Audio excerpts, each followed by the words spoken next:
Welcome to Season 2 of Pod Practice, where Mama Bird alumni Quinn Feiner, Mikey Lund, and myself, Alex Atkins, talk about Ultimate from the perspective of players and coaches. We want to engage with you, so please reach out, say hi, ask a question, give some feedback. We look forward to talking with you. To reach out, follow us on Instagram or YouTube at podpractice_pod.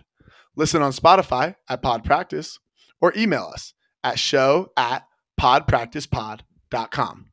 I hope you enjoy this episode.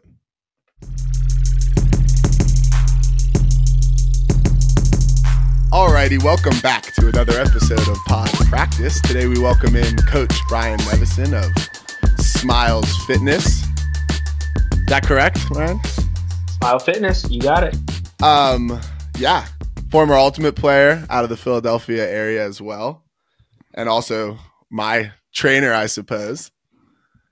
Welcome on, Brian. How are you doing? Thanks. I'm good.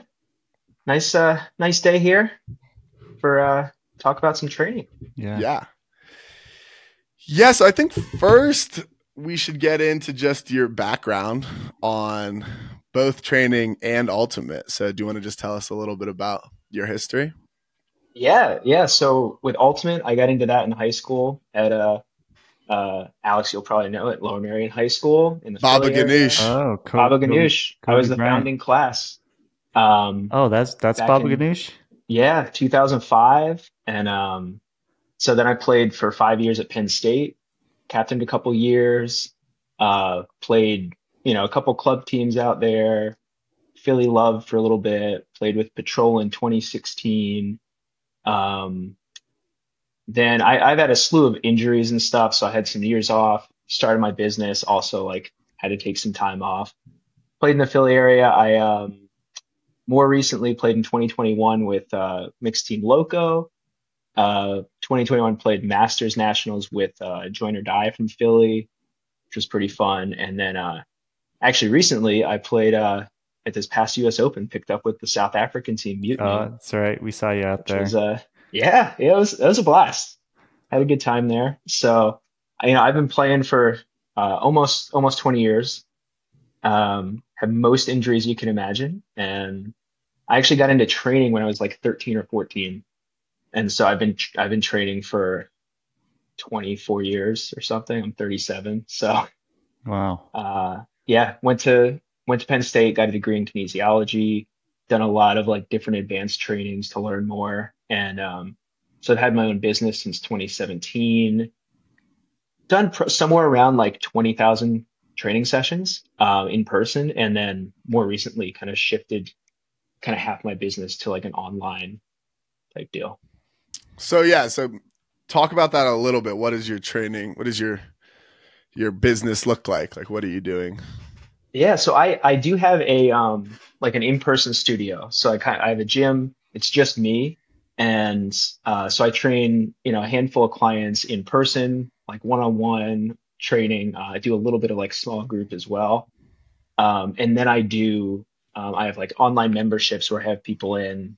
I do some group virtual training. I have a group of mobility guys who play Ultimate, 5 of them that I see every Monday. So I have a good range of people. Now it's mostly Ultimate players that I train. And so my day-to-day is I do some virtual training, a lot of online stuff, and then a couple one-on-one sessions.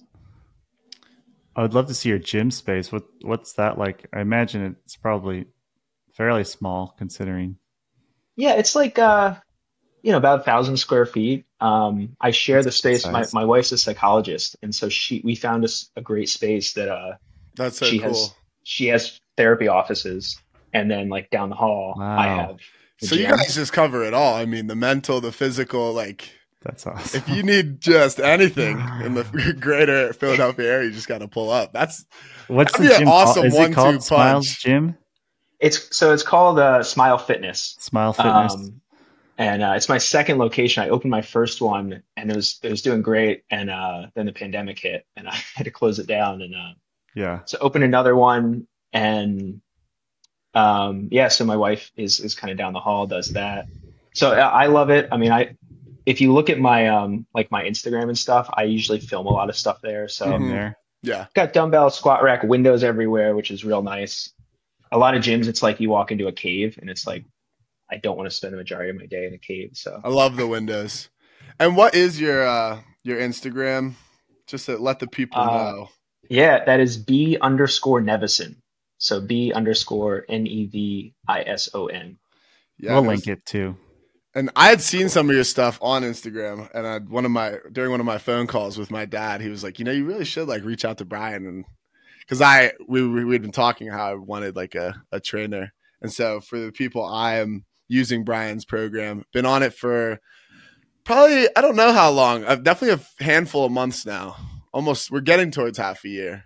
And I've been really, really enjoying it. Been pretty consistent with a lot of this stuff, especially the mobility stuff. And I think that's what really resonated with me about it, having some injuries like with my PCL, mainly my PCL, but also having torn my labrum in a non-ultimate, but probably was, probably had started from ultimate and then the falling off my bike was what really tore it. But I know, so that's a really big part of your philosophy in training. So maybe just start talking about like some of your greater philosophies, like, this kind of mobility and strength and like the ligaments and tendons. Yeah. So for my training, like pretty much with all my athletes and clients, I prioritize mobility, which I mean, what I mean by that is joint health, tendon health, a foundational ability to move, but also have strength and stability where you're moving. So a lot of training tends to be outside of playing. A lot of athletes, if they lift weights, they do some like kind of mild stretching or yoga or something kind of like that. So the idea here is like we're building the ability to move, but then strength and resilience in the joints, in the tendons, which really support strengthening the muscles and playing. So that foundation really makes everything else more efficient. And in fact, like, and I learned this stuff and learned like all the details around it. And then it took me a while to really make it happen and stick with it consistently.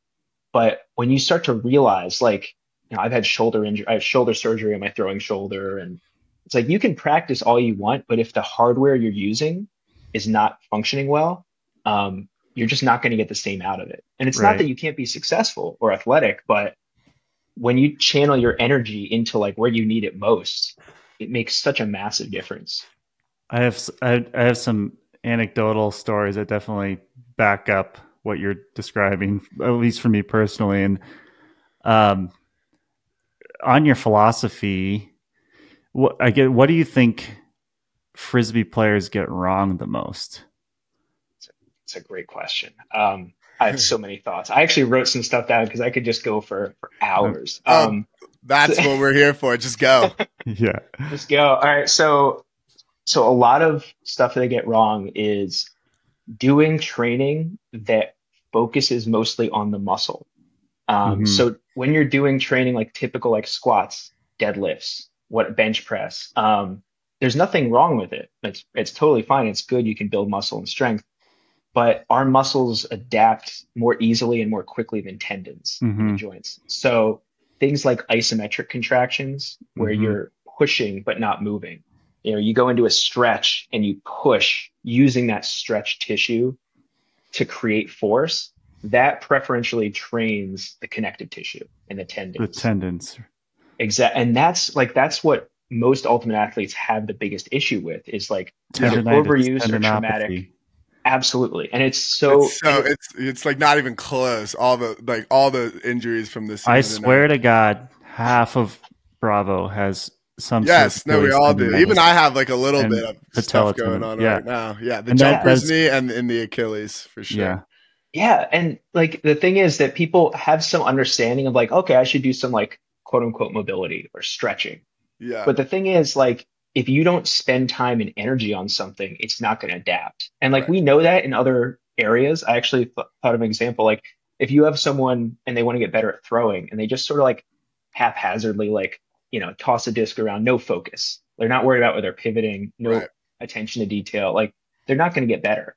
I mean, if they're an awful thrower, they're going to improve just from getting touches. Same idea with some of the mobility. Like if you do some like general stretching for a few minutes, or I teach the cars, the joint rotations. I love the cars.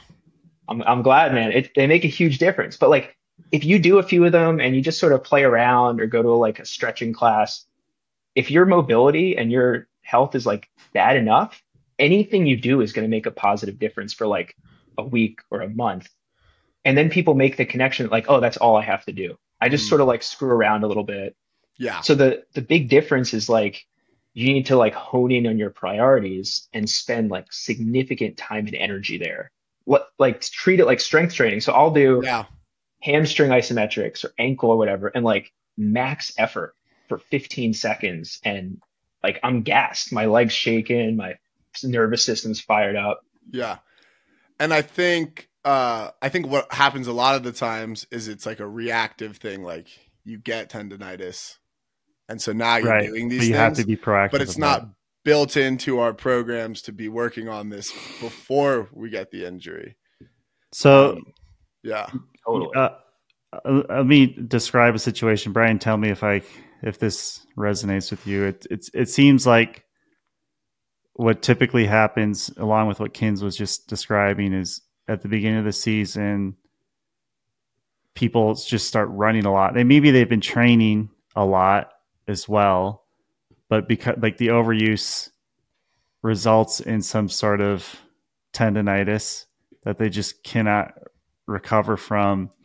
So one, is that accurate? And two is, what do people need to be, how do you strengthen tendons? I guess I know you mentioned mobility, but what is it about isometrics that's good for that? Yeah, so one, that's definitely a reality. That happens with a lot of players. They make the transition from like off season to in season. And like for one, anytime you're adding a lot of volume or intensity in a short period of time, you're going to be more susceptible to that type of overuse, pain, or injury. Like it's really like a good guideline is not adding more than 10 to 15% of like work from 1 week to the next. And the way Ultimate is, it's like almost impossible to really do that. So like a quick piece of advice is not have a true off season in terms of training. So it's great to have lower volumes of playing, but if you go months without jumping and running and sprinting, it's going to be really tough to get that back. And like you don't have to do it a lot, but like some powerful stuff, some stuff where you're like using your tendons, you're moving, that can offset a lot of problems. But then specifically for the tendon training, improving joint health is going to improve the output and the function of all the surrounding tissues. So like my ankle, if my ankle doesn't move and rotate well, the tissues around it, such as the Achilles or calf or shin, aren't going to function super well. So like to get like nerdy about it, the joint itself and the joint capsule sends information directly to your nervous system. Based on that information, your nervous system decides what all the surrounding muscles and tendons are going to do, how much tension they're going to have, et cetera. If your joint is crap, if it doesn't move well, if it hurts, if it's not healthy, it's going to send inaccurate information to your nervous system, which is then going to send that information to the tissues. So you might have like chronic tension, and it's not like rolling it out or stretching it might not make a huge difference, but improving your joint health actually will. So the joint rotations that we do are aimed at like restoring a certain amount of joint health. Then you can use isometrics to strengthen the tissues once they're getting a little bit better information. So like we want to reinforce a lot of like good, smooth, pain-free movement through the biggest range our joints can move. And then on top of that, add on the isometrics. So for example, Achilles is a huge issue. Like I got like probably 20 DMs in the last week of people with Achilles issues. It's unbelievable. I mean, like even like who doesn't have a little bit? I've been in a boot for 8 weeks for my Achilles. I've been in like, I could tell you all kinds of stupid, like I played a tournament 2 days after getting out of my boot. Like I was cleared to take off my boot and walk without it. And I was like, I'm going to play. Yeah. But so what you can do is like imagine getting a nice calf stretch where you feel a stretch in the muscle in the Achilles. From there, you push and you gas pedal down with your foot and you build up tension until you're working like really hard, 80 to 100% of your max effort, and you hold that for about 10 seconds. So you're not just stretching the tendon, but you are forcing that to do work and expend energy. And if it's painful, like going to the stretch is painful, I'd recommend A, come out of the stretch a little bit, or B, if it's been painful for a while, like, and you get some tendinopathy it's more than just a couple weeks, then you're probably going to need to push through a little bit of pain to make it better. Yeah. So I'd say if the pain is a 3 or 4 or below, you can do an isometric. It's going to be way less damaging than running and jumping or doing calf raises. So a really good way to improve tendon health is accumulating like several minutes a week of isometrics. And similar with like strength training, the more intense you're doing it, the less time. So if I'm doing a max, deadlift, I'm not going to do very many reps. Mm-hmm. If I'm doing max effort isometrics, which is the idea is to build a lot of strength, I'm probably going to do a couple sets, a couple times a week. But a really nice like maintenance for your Achilles, for example, or other tendons, is you go like 40 to 50% of your max effort, hold for 20 to 30 seconds, and then you would do 2 or 3 sets like every day and I do that myself, and I've been doing it for like 15 months since I had an Achilles thing pop up, even when it stopped hurting, just as like general tendon maintenance. Yeah. I've definitely had Achilles tendonitis issues for a number of years on and off. I really think that cleats are a huge culprit of why people develop issues, because of how tight they are, and how restrictive they are, how stiff some of the cleat plates are. And like, just, I'm a huge foot health guy. Like, I think shoes just in general are not shaped well to strengthen our feet, and that leads to other issues. And I think what what you're talking about makes me think of is how everything in the body is so related to each other. And so many times, especially young people, if I'm coaching college players or recently graduated college players who haven't trained that much, they'll get so focused on, like, I have a hamstring injury, and they just focus on the hamstring itself. And the older I've gotten, the more hurt I've gotten, and the more times I've seen people like you and also done the WebMD stuff, armchair doctor stuff, I just realized, like, man, I have so many deficiencies in other areas that are the real culprits and causes of so many of my Achilles issues and my knee issues and things like that. Yeah, it's all connected, and I think there's a happy medium between acknowledging like, wow, I have a lot of things to work on, and then also I'm not fragile, and I think it's a challenging balance, particularly like, I mean, Ultimate is pretty brutal on the body. I played football in high school. I freaking loved it. I love contact. But Ultimate, obviously, compared to professional football, is different. But like, Ultimate is rough in a different way, in the sense that like, just the volume of high intensity cutting, jumping, running, and just being on is so high. But the challenge, a big thing I see too, is avoidance. It's like a combination of avoidance and reactivity. So something will hurt and people will just be like, okay, I'm just going to sit out for a week and do nothing, and then I'm going to come back to play. So you're in a state where like your body's not how you want it to be. So clearly, like, so you're not prepared to handle the sport. Now I'm going to rest for a little bit, get even less prepared and more deconditioned, and then just jump right back in to the exact same intensity that hurt me in the first place. Yeah. When you say it like that, it sounds not ideal. Right. And it took me a long, long time to really like recognize it, and then B, actually do something different. Yeah. And I can appreciate, like, Alex, for example. I mean, I kind of joke mostly just with myself, that I should just market this to my own stuff to people who are like over 35. because they're the people that are like have felt the pain and understand it. But it's good for everybody. You know, if you get into it early, like if I learned this stuff in my early 20s, Right. holy crap, I could have saved Totally. thousands of dollars and like so much pain. But it is important to recognize like I can always make improvements, but I'm not fragile. Like pushing through some pain here and there is okay.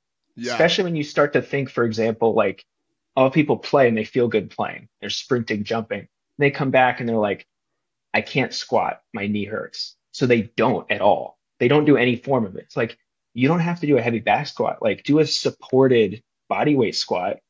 You're not going to hurt even if there's pain, it doesn't necessarily mean there's damage. Yeah. Like you're not going to hurt yourself doing a body weight squat if you just played national level ultimate on the field. Right. Yeah. I mean, I think that's a really important topic is like, what amount of pain should you be pushing through? Yeah. And how much should you be avoiding pain? And kind of how to distinguish between a pain that is something you should be avoiding and something that you should be pushing through. What are your thoughts on that, Brian? Yeah, I think some of it comes with knowing yourself and your body because everyone is a little bit different. But a big thing I think about is like zooming out and looking at a week and a month and like, what is my trend? You know, if I'm practicing once a week and I'm playing, you know, a game once a week or whatever it is, and I'm doing certain things, my pain is like, you know, staying the same. It's like, okay, I probably want to do something different if I want to feel different. If my pain's getting slightly better, then I know I'm on a pretty good track. But like, if I'm doing isometrics, for example, or I'm playing and my pain is getting worse, then, I mean, it sounds simple again, but that's a good indicator that like I need to ease off somewhere or change something. So that's where the reactivity comes in because I might have someone do cars or isometrics and like the next day they play and they're like, I don't know, I feel a little worse. I feel a little sore. And then they just want to stop everything. But by the end of the week, they feel better than they did at the beginning. So that's where zooming out and going, okay, I'm putting these inputs in, my outcome, not just today, but like this week and next week, what is that going to be? Yeah. I've had some interesting just dealings with that in the past. And I think it's kind of like what you talk about with your in the mindset of, I mean, feeling fragile and stuff. When I first tore my labrum in my right shoulder, I had to get surgery on it. And then the next summer, I think it was like a year later, I was wrestling with a teammate before a practice. And I felt my like left shoulder kind of like move around a little bit and I started to get some pain. And so I got an MRI or whatever. And they were like, yeah, there's a little bit of a labrum tear and whatever. And through resting it, which is what one thing is when you don't know what to do, okay, like I'll just defer to like resting because I'm not sure, but it was hurting. And that's when I was the most scared and like kind of, you know, upset about the whole situation. As soon as I started to rehab it, and because the doctor who I saw was like, yeah, you should probably just get surgery on this one too. And I didn't want to do that because the season was just starting. So I was like, no, I'll just try to, you know, live without it. And it's not my throwing arm, which is also a big variable. But as soon as I started to rehab it, do, you know, strengthening things for it, stuff like that, and more like just getting mobility in the area, one, it feels like you're taking control of the situation. Like you're not just sitting back and doing nothing about it. And two, like it started feeling better. I mean, pretty much instantly, like just starting to get some like blood flow and stuff in the area. Yeah. And that was a big learning moment for me with just like, there is a time to rest certain injuries. And I think, like you said, like knowing your body is helpful, but also when you speak to like a professional, that is always very satisfying. And there is that time where you need to like push through a certain amount of, you know, feelings and maybe being scared about something to make it feel better. Totally. Yeah. Go ahead. Well, I had a question. I was going to sort of take us in a slightly different direction, but I'll let you speak if you had a comment on. I did have a thought on that because that is so important that like, yes, like if something feels wrong, you can see a medical professional. I'm not saying people should just play through whatever. Right. That being said, like surgery is not a guarantee that things will get better, right. Because it's not always addressing the issue. And it's also a physical trauma. So like, Oh, it can makes you sense. can you expand on that? Like that it's Yeah. not always treating the issue Yeah. because it's like the symptom. It's right. So it's so like, and pain is so complicated. So like, I can't point to one thing and be like, this is why you're having pain. I get people asking me stuff and I'm like, I don't know you. I can give you principles and ideas, but like without assessing or knowing your history, I can't say because pain, I'm going to give you a great example, like in the mental component of pain too, where I had a client once and she was like middle age and she was doing side lunges. And every time she did a side lunge, her knee hurt and she didn't want to do it. And then me and another trainer who worked with her, we thought of saying like, okay, here's what I want you to do. I want you to just step to this circle, which we put to the side, and reach to my hands. The movement was exactly the same, literally the exact same movement. She had no pain. So like the label of lunges hurt her knee. And again, I'm not saying your pain isn't real. If you're feeling it, it's real. But sometimes like our nervous system just learns to guard. And sometimes we need to break that cycle by allowing movement. I've had times I was warming up for a game and I had knee pain. And I was like, how am I going to play? Like, what am I going to do? And I just trusted my warm up. I just kept moving, like not extreme pain, but pretty bad. 15-minute, 20-minute warm up, started moving without thinking, throwing a little bit, and then like played the whole game, felt great the next day. And it's just a reminder that especially if I'm like, I know I didn't just break my knee. I know I didn't tear anything. It literally felt fine all day and now it hurts. Yep. So when you have that and you're willing to take some control there, it can be really empowering. Yeah, the mental side of things, the mind can create a lot of it's insane physical manifestations. Yeah. So still on this topic, I was wondering maybe if you have any advice. So here's the scenario it's more or less how do you encourage people to potentially try to push through these barriers? I think like you just gave a great example of one method, but when I think for the players that I coach, I have a level of trust that they're doing what they need to do to get healthy and get back on the field, but I don't see them doing it. And over time, I kind of want to encourage them to be like, just try, like see how it feels. But I think it's sometimes difficult to present that without it sounding like me is like, I'm telling you, like, you're being soft. Like, I don't want to do that. And I think there's like this level of, like guilt. I think the players might feel guilt or like feel like that I'm trying to pressure them to do something that they're not ready for. I don't know. I don't know what the question is, but it's a general sentiment. Like, did you experience this, and do you have advice around that topic? Yeah, and so like this is something that's challenging because like as a trainer and I'm all about physical preparation, like there's a huge mental side of it. And when it comes to coaching, like it's not just having the knowledge, but like how do you manage people? There's a huge component to that with behavioral change and everything. So for me, I think finding that right level of encouragement, but like some firmness. And for me, I can pull upon my own experience pretty well. And I'm so convicted in it because I've experienced it. It's like, oh, you had shoulder pain, concussions, knee pain, Achilles pain, hip pain, torn labrums, like same. Yeah. Like I went through a decade without like, it was hard to sleep for like 2 years. But continuing to do the same stuff didn't work. And so it's a tough situation to like, you don't want to, overlook what they're going through or dismiss it. Right.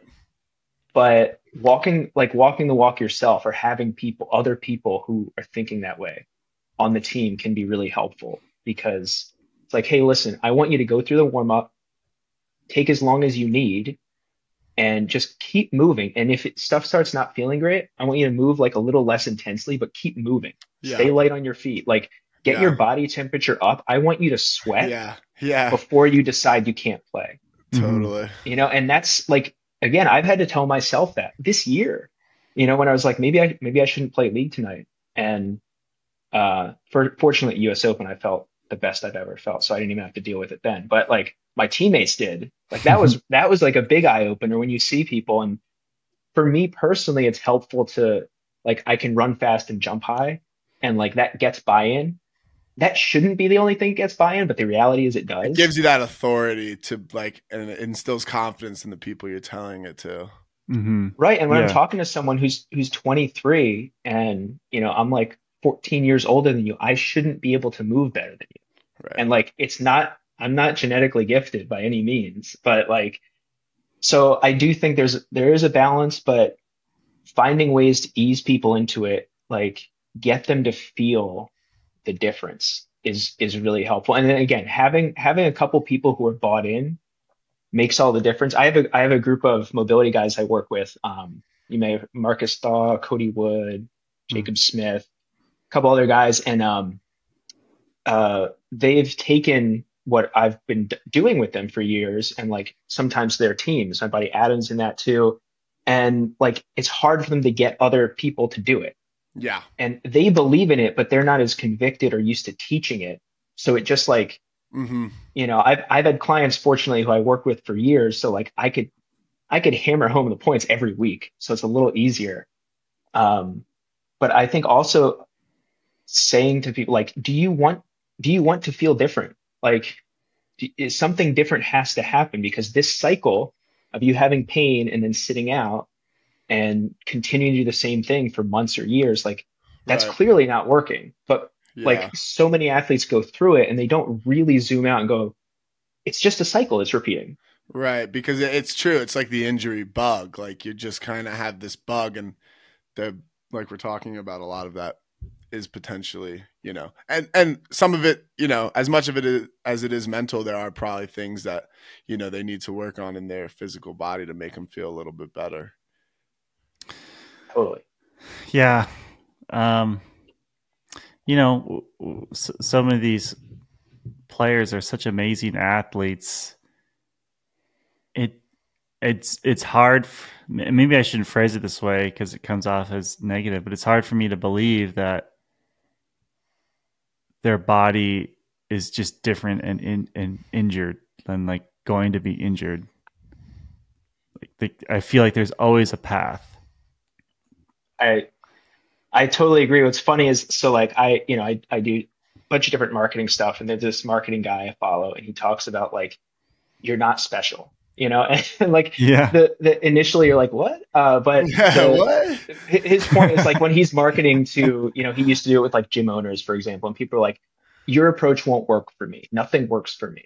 And people have this in their mind that like, not that they're special, but the point is that like they're different.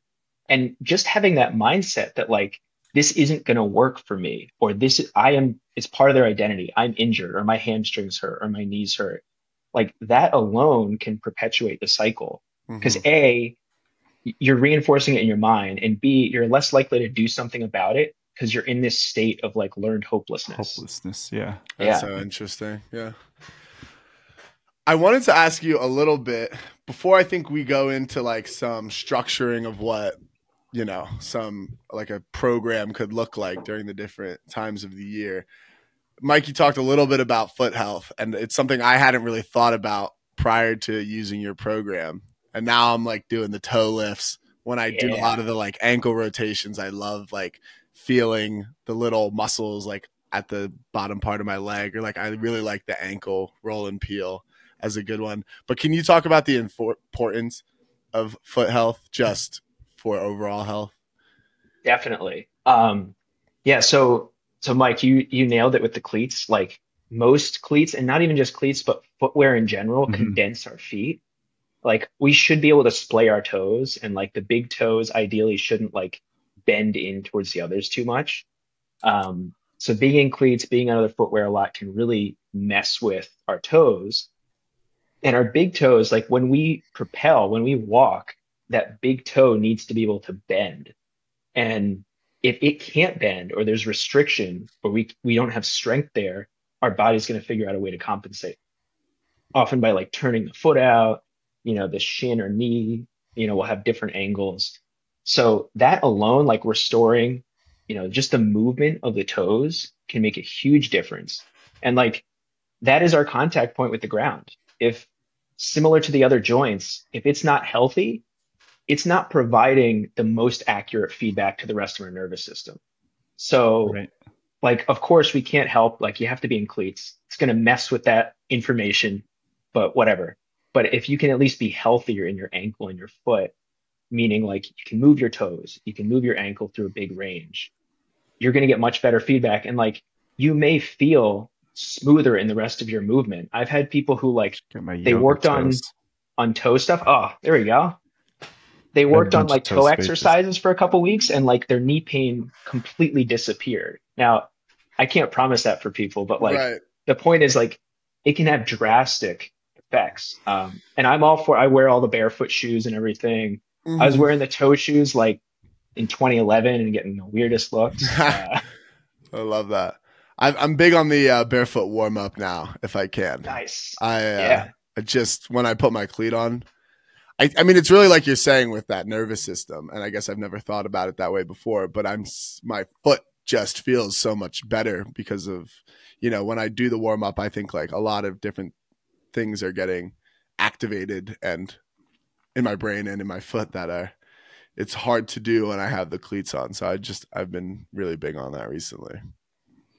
And a quick note too, Alex, like you talking about feeling and liking feeling the muscles in your foot and ankle, like that level of engagement makes a huge difference. Like if I tell Yeah. people to do, joint rotations and you treat it like an afterthought, it's like, whatever, like, it's not bad, but you're not going to get the same out of it as if Totally. you're like, I want to feel all of these muscles working. Totally. And what I really like about it is because obviously like different sides of the body are going to be different. And so like in my right ankle that moves a little smoother and it's easier for me to feel some of the different muscles when I'm doing the rotation. Like trying to get that in my left one that's a little stiffer and moves not as well because I know what I am kind of looking for, at least in the sense that when I move my right one in a smooth circle, I'm feeling these different muscles activate like at the bottom of my ankle. And so trying to like activate those in my left because it's a lot harder because I can't do it as smoothly. It's choppier. It's just really, it's fun. And I have been really enjoying the joint circles, and I still can't just lift my big toe. I think it's a big challenge. That's the challenge. Yeah, it's hard. Like I can lift it's just funny. And I've been doing it a lot recently now because I want to do it. And I messaged you like right when I first got on your thing, I was like, I can't lift my big toe. Like, what the fuck? And I like was talking to people like when I'd be hanging out, I'm like, can you lift just your big toe? And like, it's like, actually it's like, say like just over like 50 can, maybe a little bit more, but not too many. So I used to teach a mobility class in my old studio, and I had like 20 people in class one day. One of my clients who was always in there, he's like 70, but like super fit. And we'd been working like his left big toe, just like he could not lift it on his own. Yeah. And we were in class the one day and I saw him lift it, and we were like 20 other people that don't know the context. And I was like, Mitch, you got it, dude. And like we were like celebrating. Everyone else was like, what the hell is happening? I love how everyone listening is like trying to lift their big toe right now. I am right now. I know you're doing it. I can lift it. I just can't lift it without lifting my other toes. That's the funny part. But I have been focusing a lot on just like stretching and doing the toe lifts and stuff. And I just like watching my foot flex. There's something very satisfying about like the little things in my foot, like flexing. I feel very strong when I do it, and it's enjoyable. I'm so curious to know what human feet would be like if we just didn't wear shoes. I know. It's one of those things where like it's funny because people go on different continuums for like idealism, where they're like, no one should ever wear shoes. And I have a friend whose cousin like just doesn't, period. I'm like, well, yeah, in theory, but like we have concrete roads and sidewalks. Yeah, like totally. You can't. That being said, like non-natural surfaces. Yeah, but yeah, wearing shoes less, I mean, makes a big difference for me. Like I've been playing more Ultimate the last 2 or 3 years than like the previous 2 or 3 years, and like my foot health has not gotten better. Like I've worked hard to maintain it, but like it makes being in cleats for at least several hours a week. Yeah. The other part of this that I wanted to ask you about was just ankle mobility, because I think that's another thing that can limit, a lot of movements.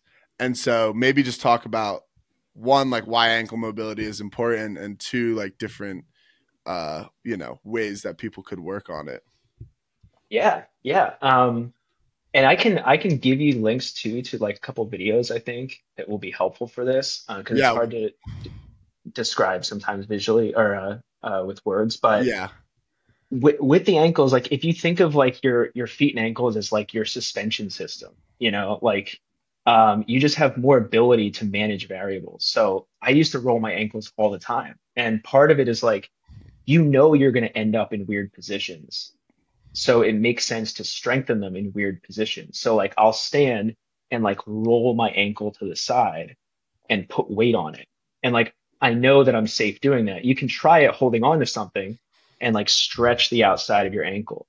Doing the ankle cars, so like slow rotations, not letting your shin or thigh move.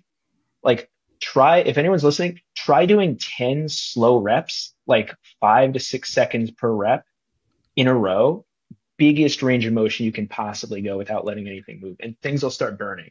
I'm like breathing hard when I do it. Like I'm like grunting out in my backyard when I do it. And dude, so that's why you've seen improvements, because like you're putting, again, like you need to put time and energy into it. So like just doing a 30-second ankle stretch like once a day, like that's not going to make a difference. Our ankles deal with massive amounts of force like on a daily basis. So like we need to absolutely spend time and energy. So I'll take my ankle and I'll use my hands to stretch it side to side. Then I'll do like the ankle cars. Then I'll do isometrics with like for the ankle and Achilles. So that's really, really helpful, because like another thing is if you're changing direction, if you look at slow motion, sprinting, cutting, change of direction, you're going to end up at weird angles. And if you are strong there, you're just going to have a better ability to push off and propel yourself and resist injury. Yeah, it's really interesting. It's something I want to focus on more, is definitely getting my knee over my ankle, my foot more. So that's specifically that dorsiflexion, which like you guys can see. But this is great. We're getting in. Boom. We're getting live. Boom. Look at that. Yeah. You want that? Oh, yeah. Get Smiles Fitness. We're getting live play-by-play. If you're just listening to this, I'm sorry. Brian is on a chair showing off incredible knee over toe ability. Boom. So this is something that like when I first learned about this stuff, this was not this good. It was probably here, right? If you improve this range by like a couple millimeters, it will change your freaking life. Like seriously, because like think about the stress at the knee. If I run out of room, then the rest of the stress is going into my knee, going into my my hip, my back. If I increase this range of motion, I can get this far before my knee even has to worry about like stressing as much. And like when like I talk to people about like defensive positioning and everything, like I'm short, but I get freaking low even though I'm short, and I get elbowed in the face all the time because of it. But like if I can get my knees forward more, it's so much easier to be athletic and like have a forward shin angle to propel myself. And that's what I struggle with as a big guy. Like when I'm getting low, I'm playing really well, but the ability to be low, especially as I get a little more fatigued throughout a point and stuff, has just become so hard. Yeah. So again, I'll give you some visual stuff since you guys can see it, but like your ability to rotate your ankle in and out directly influences your ability to do this. So like doing the ankle cars, stretching in and out is going to help you do this. That's so interesting, because I think from my perspective of like, oh, I want to increase my ankle mobility, I want to get my knee over my toe more, I'm just going to like spam having my knee over my toe as much as I can. But really what Brian is saying here and demonstrating is that there's a lot of different movements that'll help with that, like stretching your ankle to the side, in and out. And just activating those different muscles. That's really interesting. And so real quick from here, so if someone wants to like, if you feel a blockage here in the front, like you don't feel a stretch in the back and the calf and Achilles, you feel a block in the front. Right. That's a good indicator that you want to spend more time on the rotation. Do the cars. Damn, because that's what I get. That's so interesting. Okay. And it doesn't mean that it's not doing anything, but yeah. once you feel it here, then like hang out here for a minute, isometric, drive down. Something like a chair or a bench is great because you can hold it and push, Yeah. and then you can pull the other direction and actively pull into deeper range. Um, Interesting. so that's how you can actually increase range. Brian, could you define isometric? I just realized that a lot of people Yeah. listening might not know what that means. Yeah, so an isometric contraction is when you are producing force but not moving. So like if you think about your biceps, concentric is you're pulling, you're closing the angle of your elbow, squeezing your biceps. Eccentric is the lowering portion. So a lot of people know that too. The muscle is lengthening as it's producing force. So isometric is just, it can be at any muscle position or joint position. You're producing force, but nothing's moving. Typically though, got a little out of breath. I got so excited about Yeah, dude, you were moving around. It was awesome. But so the isometrics, typically if you're towards the end range, so if I take my elbow and bend it, yeah, and I push like that, I'm stretching all of this. The more stretch the tendon is under, the more it's going to train the tendon versus the muscle.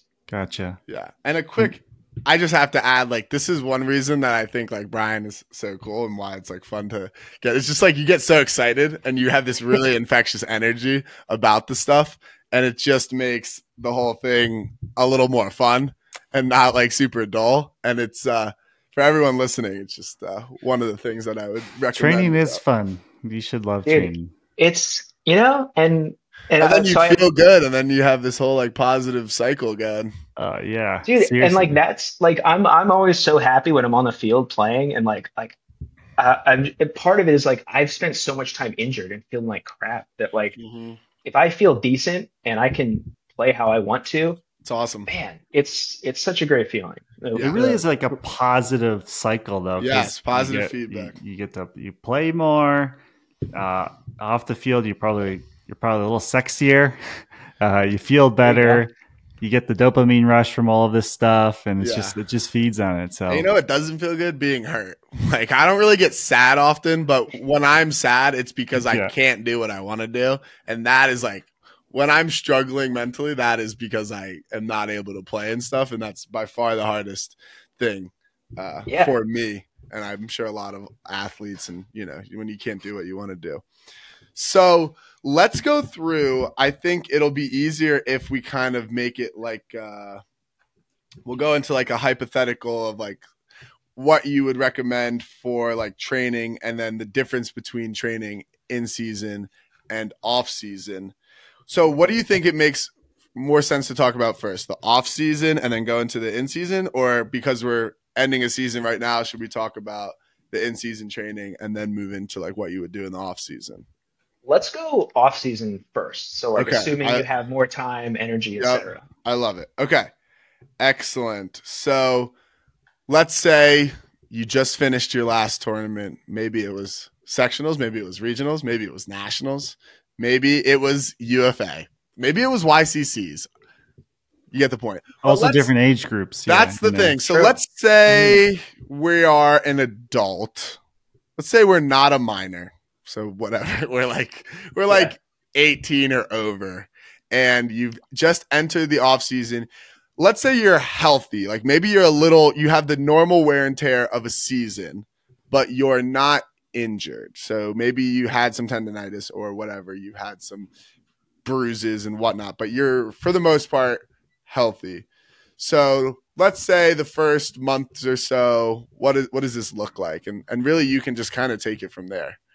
Yeah. So what I recommend is like for the first week or two, don't be sedentary.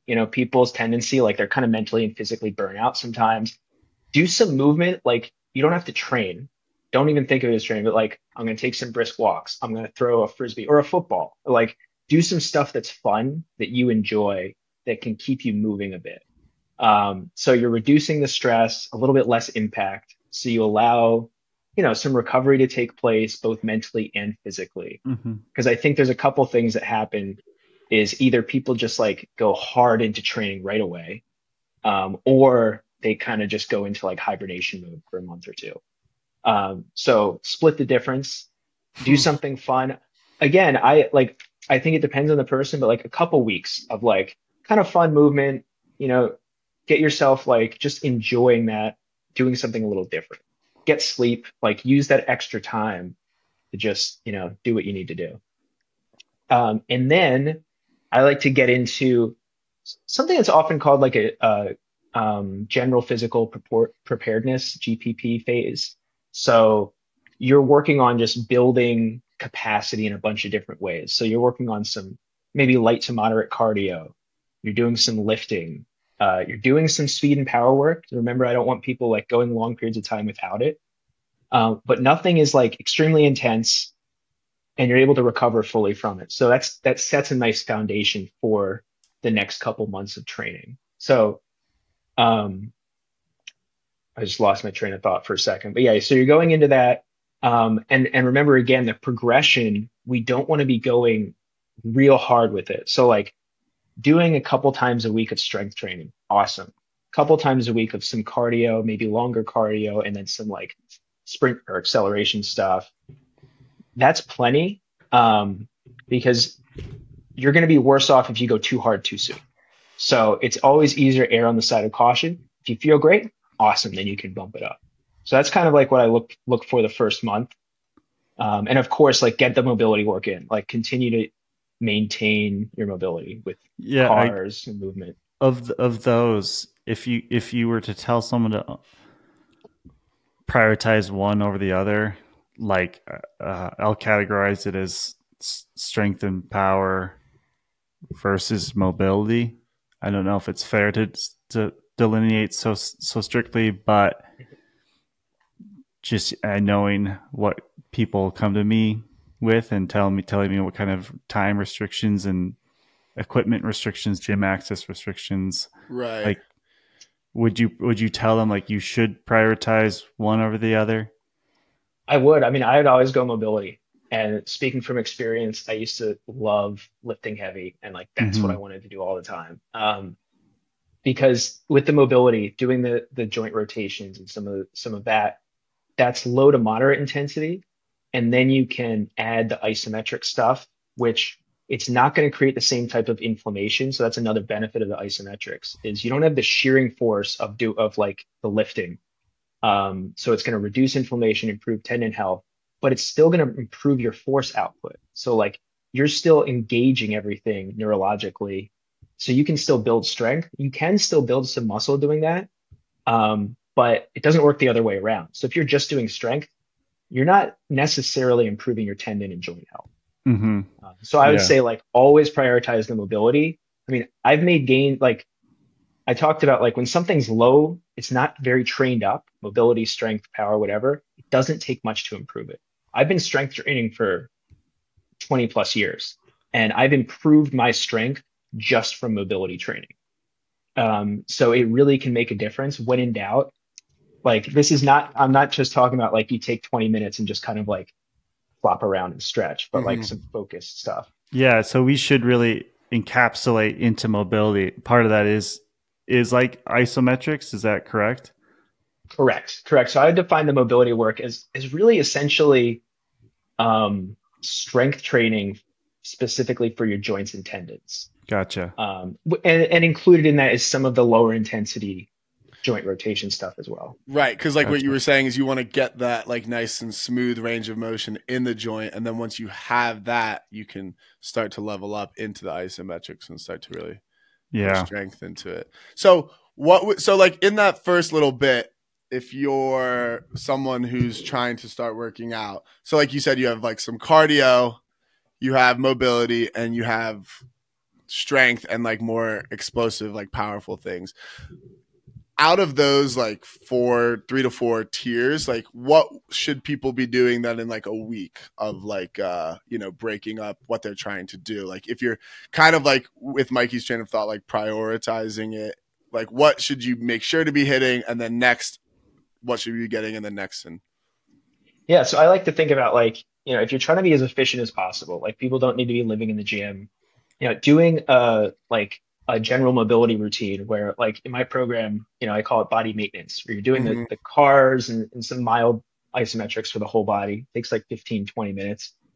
That can be on a lifting day. So you can do that, so you Yeah. have like go to the gym, do that and lift, or you could do that and then hit the field. So the way I like to do it is I'll have that lower intensity mobility day, often paired with a field or strength day. And then I might have like a higher intensity mobility day paired with a lower intensity like cardio day. So one thing I love to do, and like this isn't I really scientific, like that. Yeah. but is like I'll go to the field, and especially if I'm not feeling it mentally, I'll go with like 5 discs or something, and I'll pivot and I'll throw them, and then I'll jog over and grab them and throw them back, and just do that for a half hour. And like that's significant because like but you're getting some sport specific, you're moving a little bit, and you're keeping it low to moderate. And I'll pair that with like a moderate intensity mobility day. Yeah, what you said there actually it triggered something. Like I feel like a lot of times when people are feeling mentally drained, they go from intense to nothing. It's not just like, let's get out and do something because something is better than nothing. It's just like, okay, I'm going to veg out and sit on the fucking couch. Yeah, I actually saw a stupid video. I forget if it was just like on Instagram, but talking about consistency. And I actually liked it, just how you don't have just to be consistent doesn't mean you have to do the same thing every day, but it's being like getting out there and doing a little something, even if you're just doing a little part of it that day. Like you can be adaptable. It just means like try to get and do some part of what you're doing. And then when you have the time, do your full thing. And just that's like, I think, a big part of being consistent. Dude, like rigidity and perfectionism are absolute enemies of consistency. Like, yeah, you really need to be willing to adjust, and not have to be perfect about it. Like just get out and do something, and like then you establish the habit. Then you can worry about honing it. But as people get started, like that's another big factor with the off season is like season ends, so you have either like you're pumped for next season, or you have that pain of like my season's over. But either way, the motivation is usually high to be like, I'm hitting the off season hard. And then like inevitably it's going to drop. Right. So if you at least plan for that, I'm going to reinforce the good habits while I have the energy and motivation so that I can at least show up when it dips. And I mean, that's really life for me. It's like, I'll get super motivated about something that I know 100% I want to do probably forever. But it's like, when that emotion goes away, have you set yourself up to keep working on it? And that's, it's so valuable. So as the off season progresses, how do we progress in training, and what do we start to do maybe closer to as the season begins? Yeah. So as it progresses, the strength work and the mobility, that's where you can really hammer that. Because like the time in the gym, a lot of people do themselves a disservice if they're like really crushing it during the season. So off season, like you can go in, you can do some strength work, particularly if you want to build some muscle.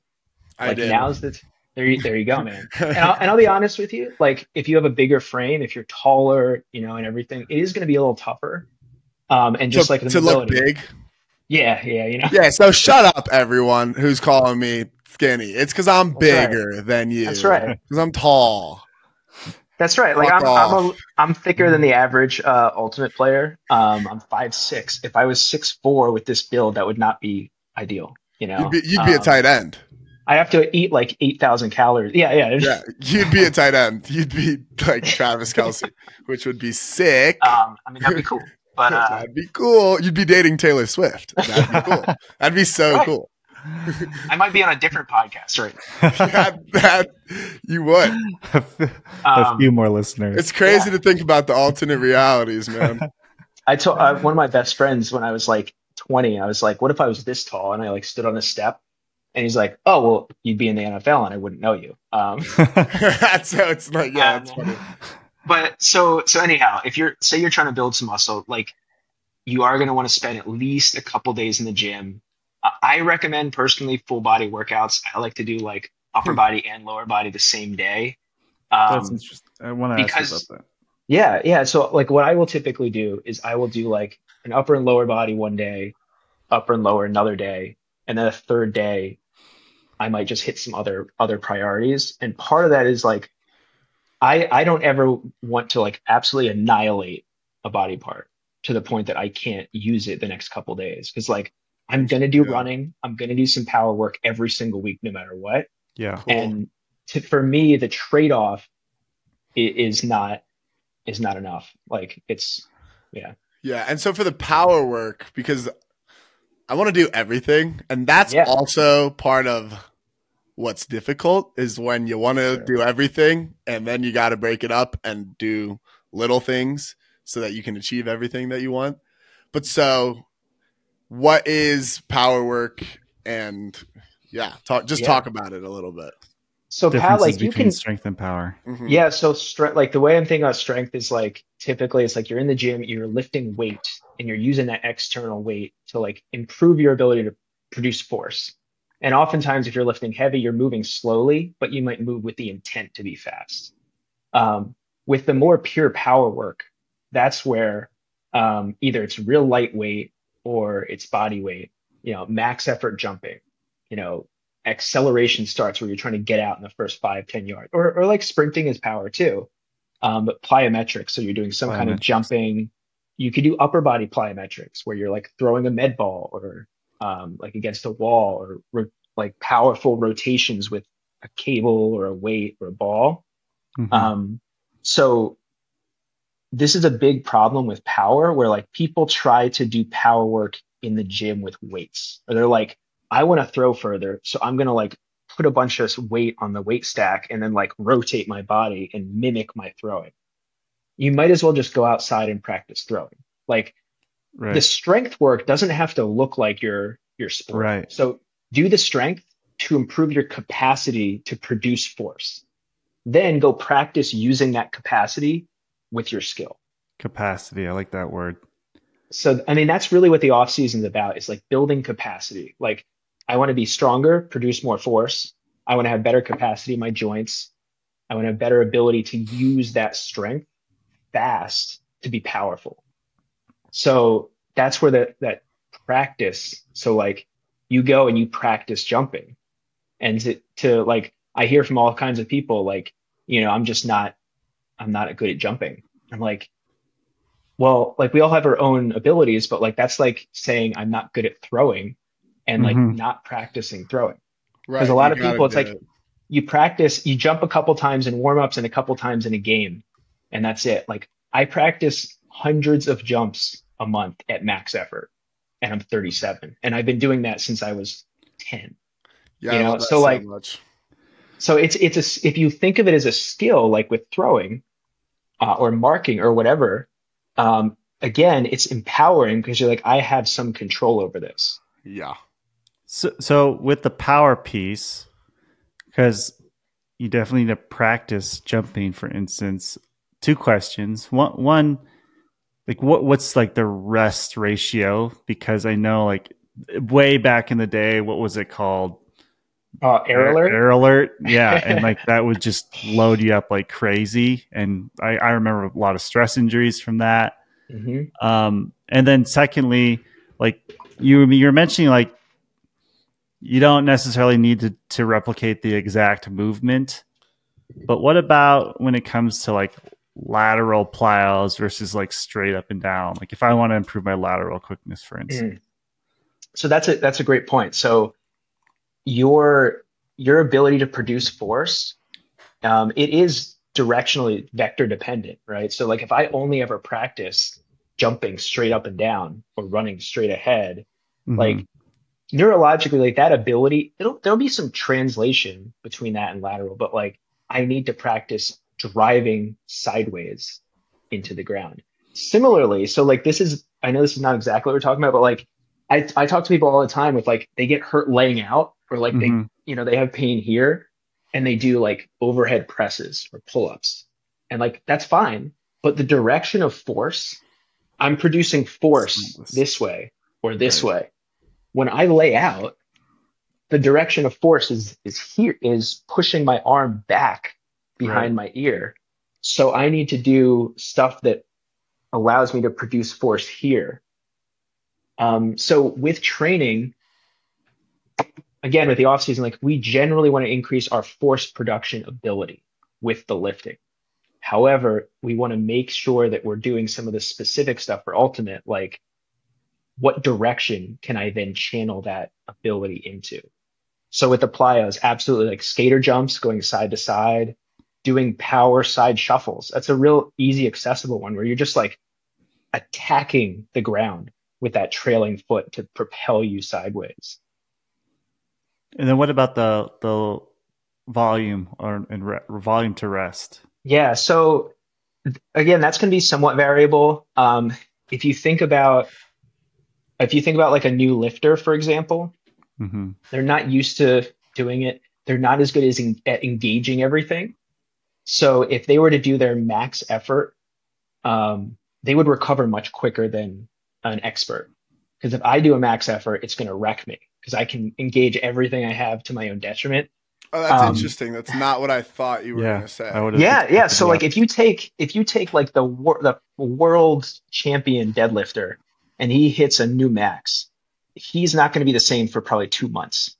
Wow. Like if not more. Yeah. It's because it's such a nervous system overload that even when your muscles recover, you can't engage the same way. That's crazy. If you take a total novice, they've never done it before, they're not going to be able to use even half of what they've got. Probably. Yeah, right. So they could do that. They could come, and that's. There's so many ways I could go with this, but that's why, like, you can get into the habit of lifting every day, and for the first few months, it's like whatever, your body's fine. Yeah. Then you're 25, you're playing ultimate, and you're like, I'm just going to lift every day, and stuff goes wrong. So I digress. So the plyos too, it kind of depends where you are. You can do a lot of low intensity plyos. Like I like to do pogo hops where I'm kind of jumping on 2 feet, jump rope, stuff like that's lower intensity. But if you're going max effort, like I like to do approach jumps. So take 2 or 3 steps, wind up, jump as high as you can. I like to do sets of between 4 and 6 reps. Maybe like 10 seconds between a rep, just shake it out, get ready for another one. And then like 2+ minutes between sets. So good amount of relatively high rest, not a lot of reps because your ability to continue to recruit everything you have is going to come down pretty quick. So like the opposite of Air Alert, where it was basically just do like thousands of reps a week. Which again, like if you're a total novice, like, yeah, I mean, it's still terrible, but get some reps in. Get some reps in. Yeah. So that's generally same with sprints. So other power work, if you're doing max effort sprints and your goal is speed, like if you're conditioning, you can take less rest. But if your goal is like, I want to get faster, like you probably want 2 or 3 minutes of rest in between a 30 or 40 yard sprint. Right. And yeah, it's hard to be that patient sometimes. Yeah, it is. You got to set get some extra, cars in, some joint rotations. Yeah. Right. Don't just do nothing. Multitask. That's very good. That is very good. So when does this start to taper off? Like you were saying, don't lift a bunch in the season. So let's say I'm about to start practicing again in a few weeks or whatever. When do I start to taper down on the lifting and maybe focus more on the running? And then this will also, I think, take us into like, then what should we be focusing on during the season? So we're starting to decrease the amount that we're like lifting and stuff in the gym. We're getting ready to start running a lot more and having this increased load on our body. Then what should I start focusing on right before I start playing, at the end of the off season, and then during the season? Yeah. So like I think about it as you have kind of like a bigger global taper and then you have like mini tapers, especially in the earlier part of the season. So as like tryouts or the first couple tournaments are coming up and practices, I would go into a little bit more of a maintenance mode with my strength training. I would still go real hard on the mobility. So like, because again, ideally you've been doing that for at least a month or two. And it's not going to have the same like soreness effect. And even the really hard mobility stuff tends not to require the same recovery or create the same soreness.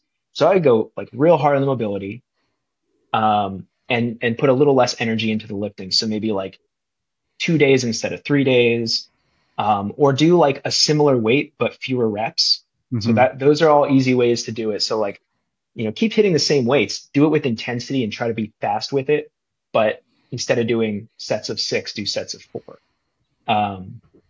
So you're still hitting it and you're still, getting that stimulus, but we're starting to switch into maintenance mode. Like once you start running more, we're trying to maintain the muscle and strength we have, but like, we're not worried about building more. It's just kind of, you're hanging on. Yeah. And in reality, it's like, if you're trying to be like real muscular and you're playing a full season and like also playing pro and maybe playing a local league, like you're not going to put on muscle during the season. And if you are, you're probably on steroids. Like, which maybe we should talk about. Hey, man, I worked in the high school weight room for 2 years, and the kids were always asking about that stuff. I'm like, oh god, you're 17. You have the most like testosterone running through your system of anyone. Like, you don't need it. And that's why we want more. Yeah, but so that you kind of start to taper. I like to start to taper the strength work a little bit, and really go hard on the mobility. And you might go a little harder on the speed stuff because you still want to build up that speed. You're going to get some conditioning just from the practices. So like if you're practicing once or twice a week, maybe playing pro or like maybe starting to play tournaments, don't worry about much conditioning where like you're just getting tired for the sake of being tired. That's interesting.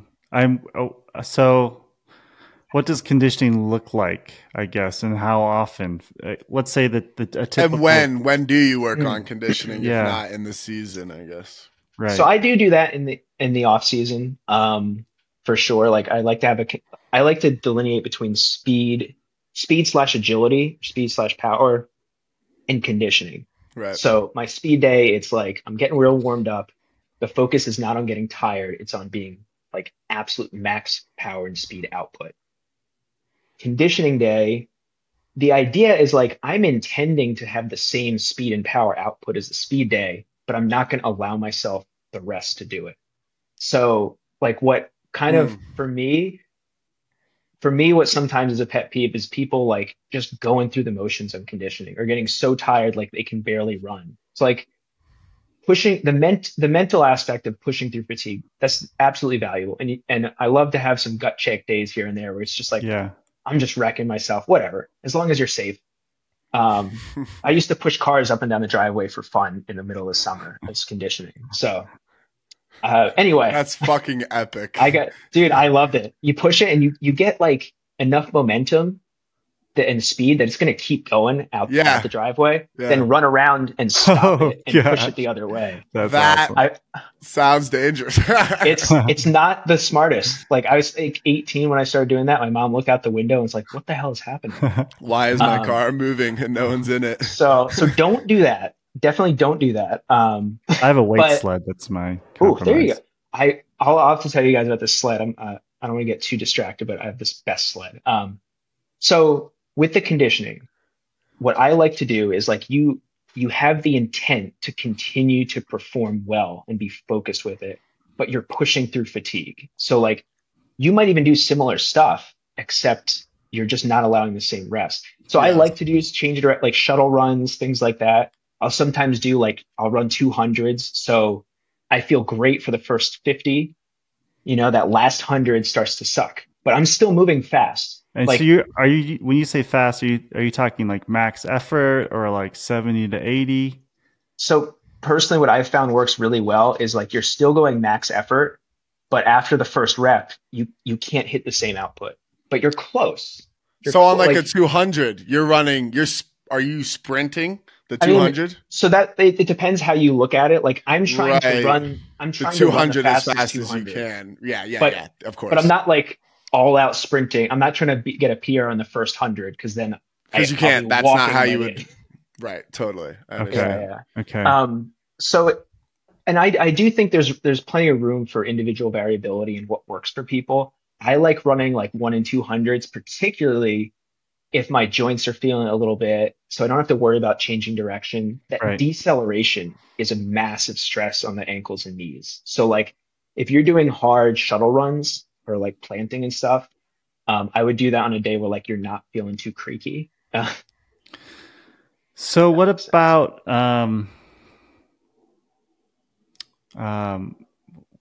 what is the question exactly? I guess is Frisbee to you, like as a tournament, is it more of an aerobic sport or anaerobic sport? It's more of an aerobic sport with like anaerobic bursts.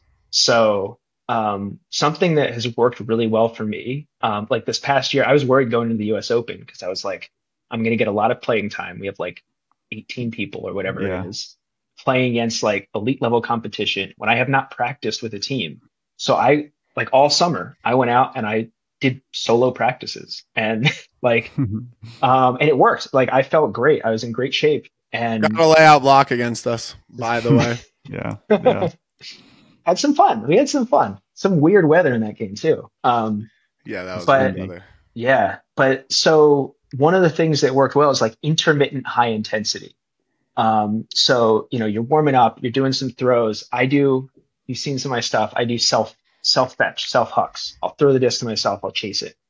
And so having those periods of high intensity, but you're kind of still moving. So like my sessions would be like 75 to 90 minutes where I'm spending a third of the time going really hard and the rest of it like doing some kind of movement. So like I think that's generally a pretty good ratio, and because you want to get your body like able to repeat those hard efforts without ever getting like absolute total like just rest. Like you don't have downtime because you're still on the sideline usually, talking to your teammates, whatever. Yeah. It's funny because I feel like the beginning of a game is more anaerobic, if I'm being correct. Like that's more like explosive because everyone's got Ooh. their energy. By the end of the game, it's like you just got to be able to fucking keep moving because That's a lot where of the fast twitch guys, they're done.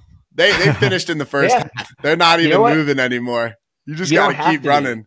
No. That's the thing. That's like I'm a fast twitch guy. I'm twitchy and like I love the end of the game and I love the last game on Sunday because everyone else is dead and I feel great.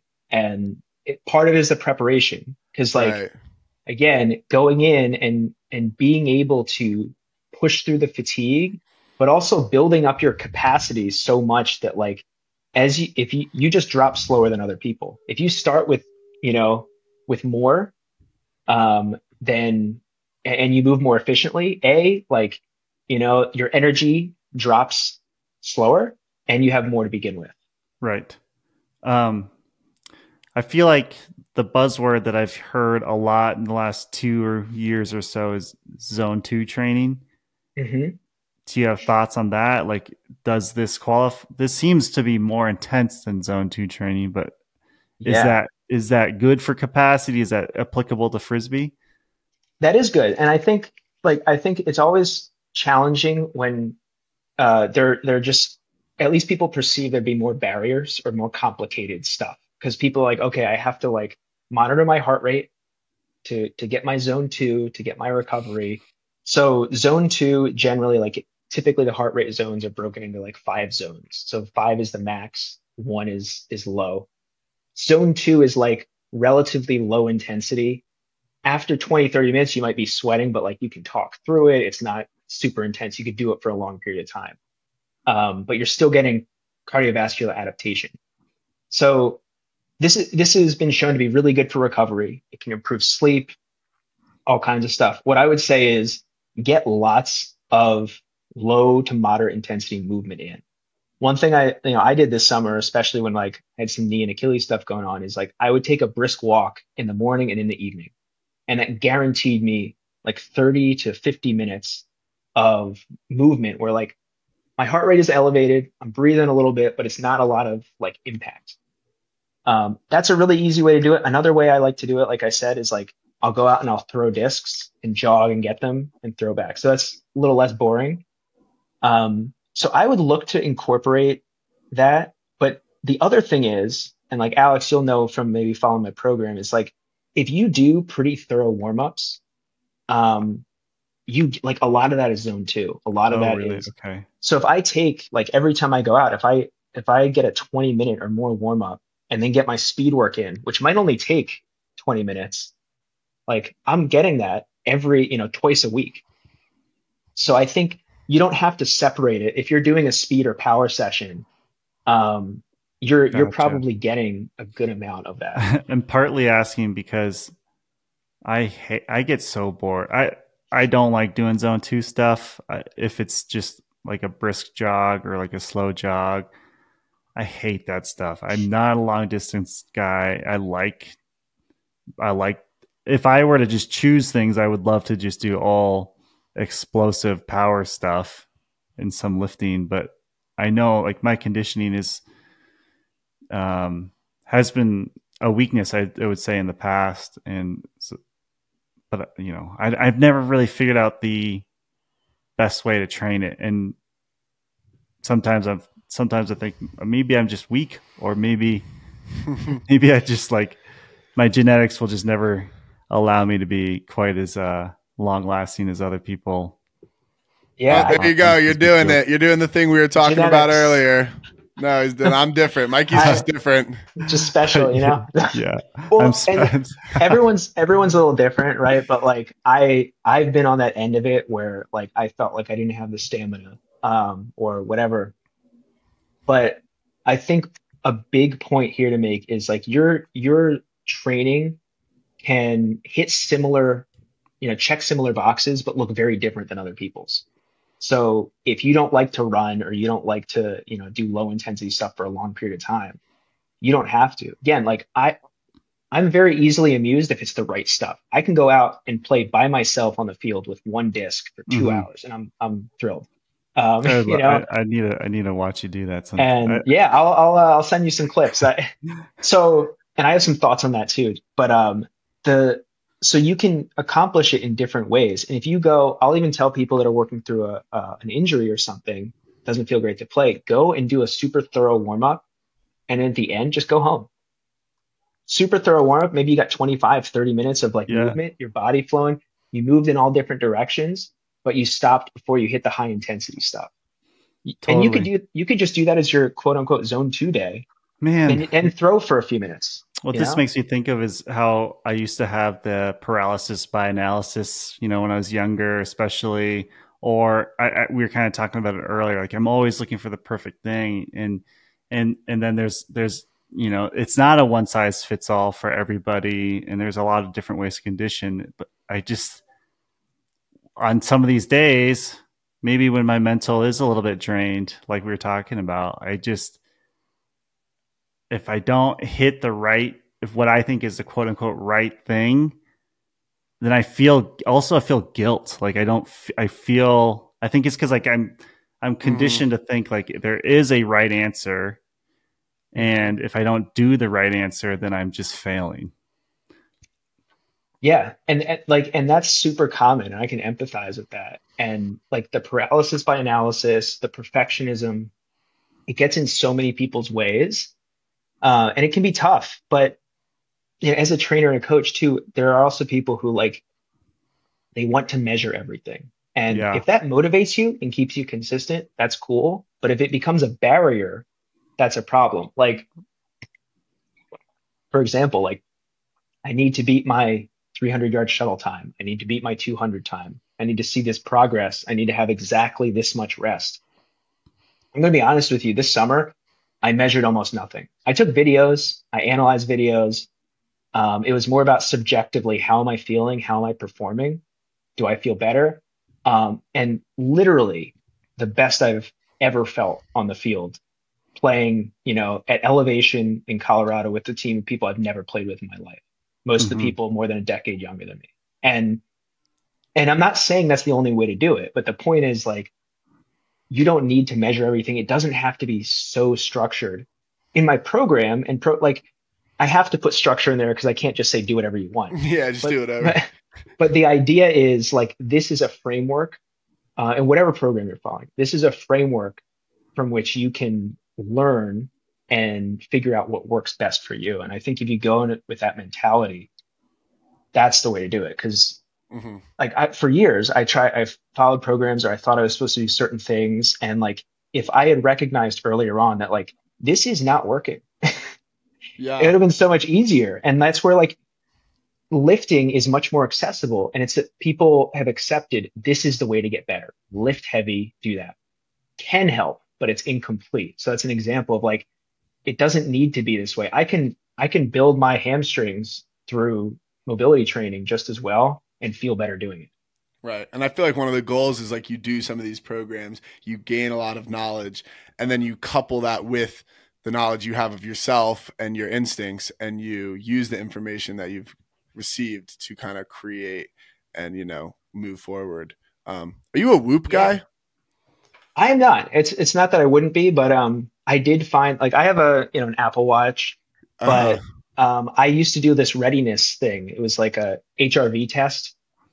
And I have a chest strap. I used to do that every morning, but I found it started becoming like a self-fulfilling prophecy. Like I could wake up feeling great, and it was like your readiness is a 3 out of 10. I'd be like, ah, shit. Like, man. Yeah. Interesting. Because sometimes I want to Whoop, and Sometimes I I do too. If it helps, but sometimes it's too much information. I won't say not to use it. I know some people swear by that stuff, and that's great. Yeah, But I think like we already get in our own way so much that could be a barrier. right. And I could see it going both ways for sure. And the part of the reason I thought about it too, and you've mentioned it a couple times already, but I feel like it gets glossed over a lot of the times in these discussions, is just the importance of sleep during all of this. Like, I'm a big Cube guy, big Huberman guy, love the Cube, love the Cube. Have gotten into, trying to improve my sleep because of him. You're on and the I Cube think like morning routine. Yeah. And I think it's like when we talk about all these things, it's like truly is the foundation of everything that we want to accomplish. Because if you don't get good sleep, like all this stuff is like kind of pointless, because you're not going to feel good enough to go out to the field that day. You're not going to feel good enough to go to the gym, whatever you want to do. And so it's like, it starts with sleep, and it's kind of like the necessary baseline before all of this stuff is you have to be getting good sleep. Oh, totally. And the challenge, people either aren't willing to or they don't accept the importance of it. But it's kind of like I talk about mobility as the foundation of the training, and sleep is the foundation before that. Like you need, again, it's tough mentally because if people are like, well, I can't get good sleep for whatever reason, then they're like, I'm just going to feel crappy no matter what. So I don't want to like give you that out. If you're not getting good sleep, you can still help yourself feel better.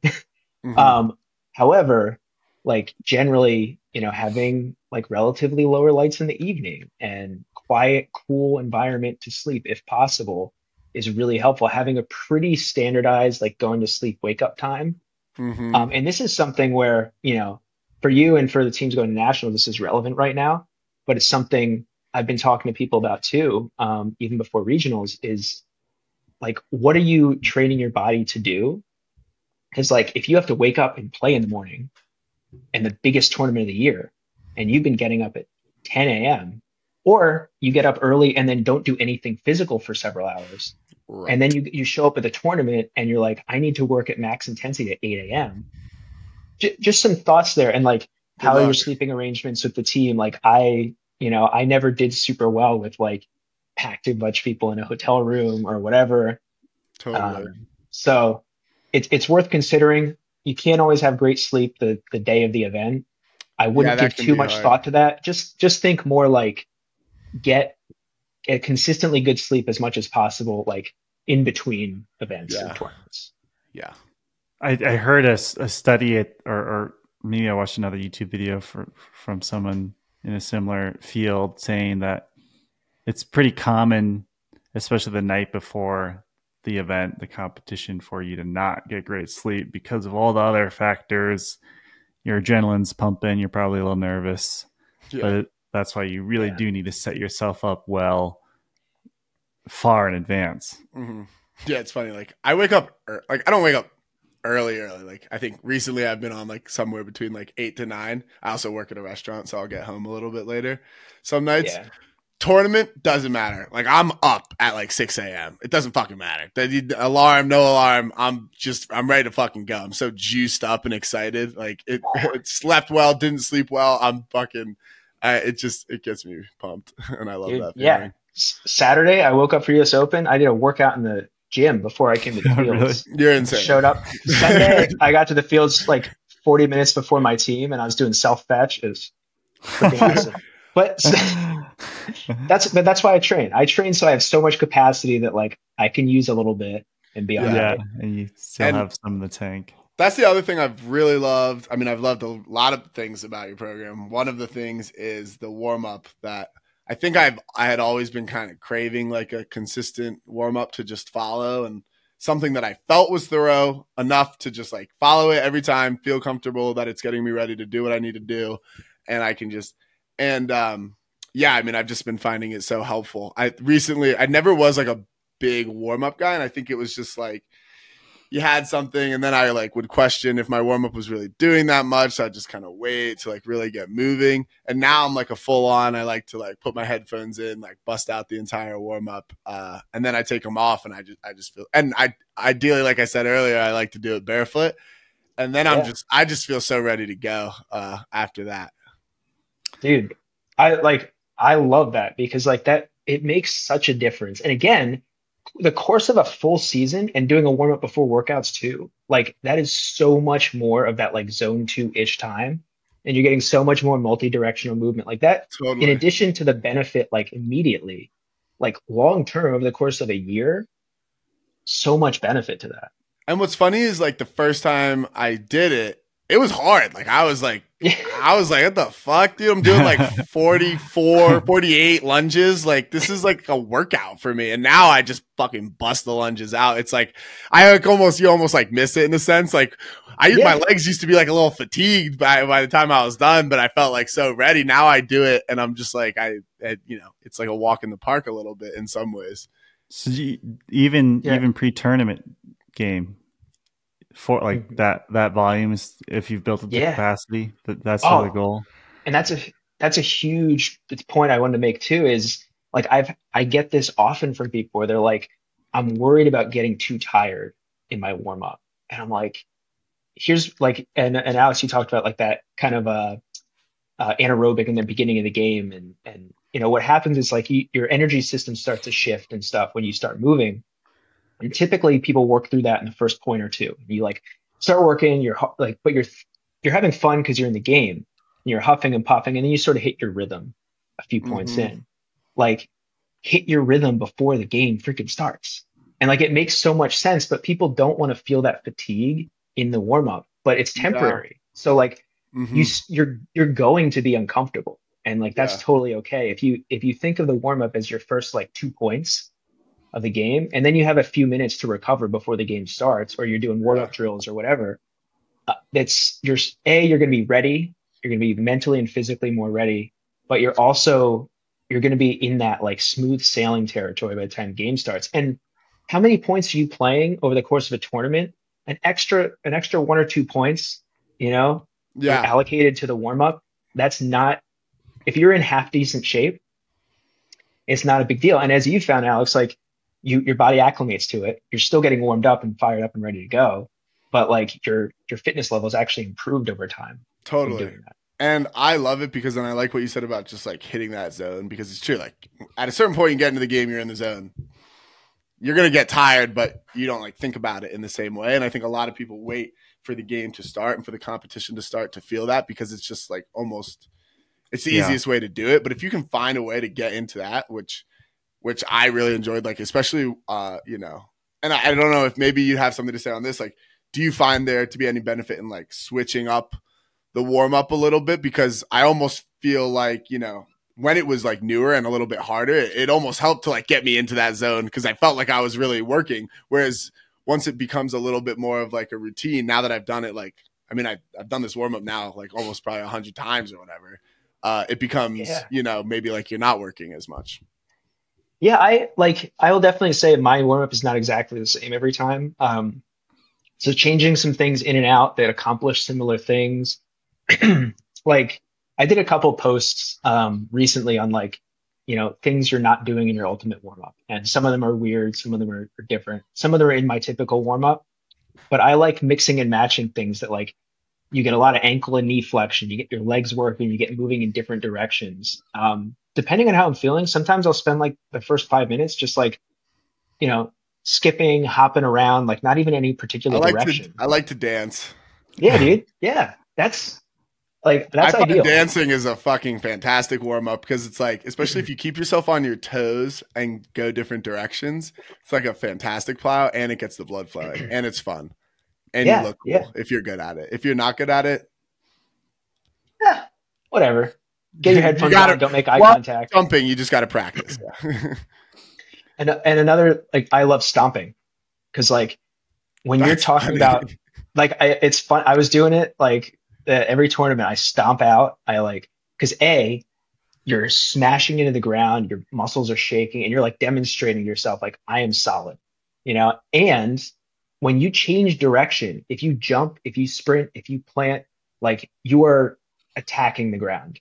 Mm-hmm. It is violence against the ground. The more violent you are, the more effective you're going to be. And if you get your body ready for that, I think it looks cool. Maybe it looks dumb, but like I go in like big stomps, like just strut around the field. Some like gorilla, some ape. Yeah. Type stuff. That's cool. I have a couple more questions before we actually got a lot of listener or whatever. Fan questions. So nice. We're going to have to rip through those as well. But we touched on Nationals is coming up. So the two things I want to talk about, one, a week in advance of a tournament. It's like Nationals. What should people be focusing on? And then part B of that question would be you're at the tournament. What should you be focusing on? And also like eating and hydrating during the tournament. So first leading up and then at the tournament. Yeah. So leading up, I would say don't do anything drastically different than you've been doing. Like you can talk about what's ideal, nutrition, sleep, whatever. Don't drastically change your routine if you have a routine.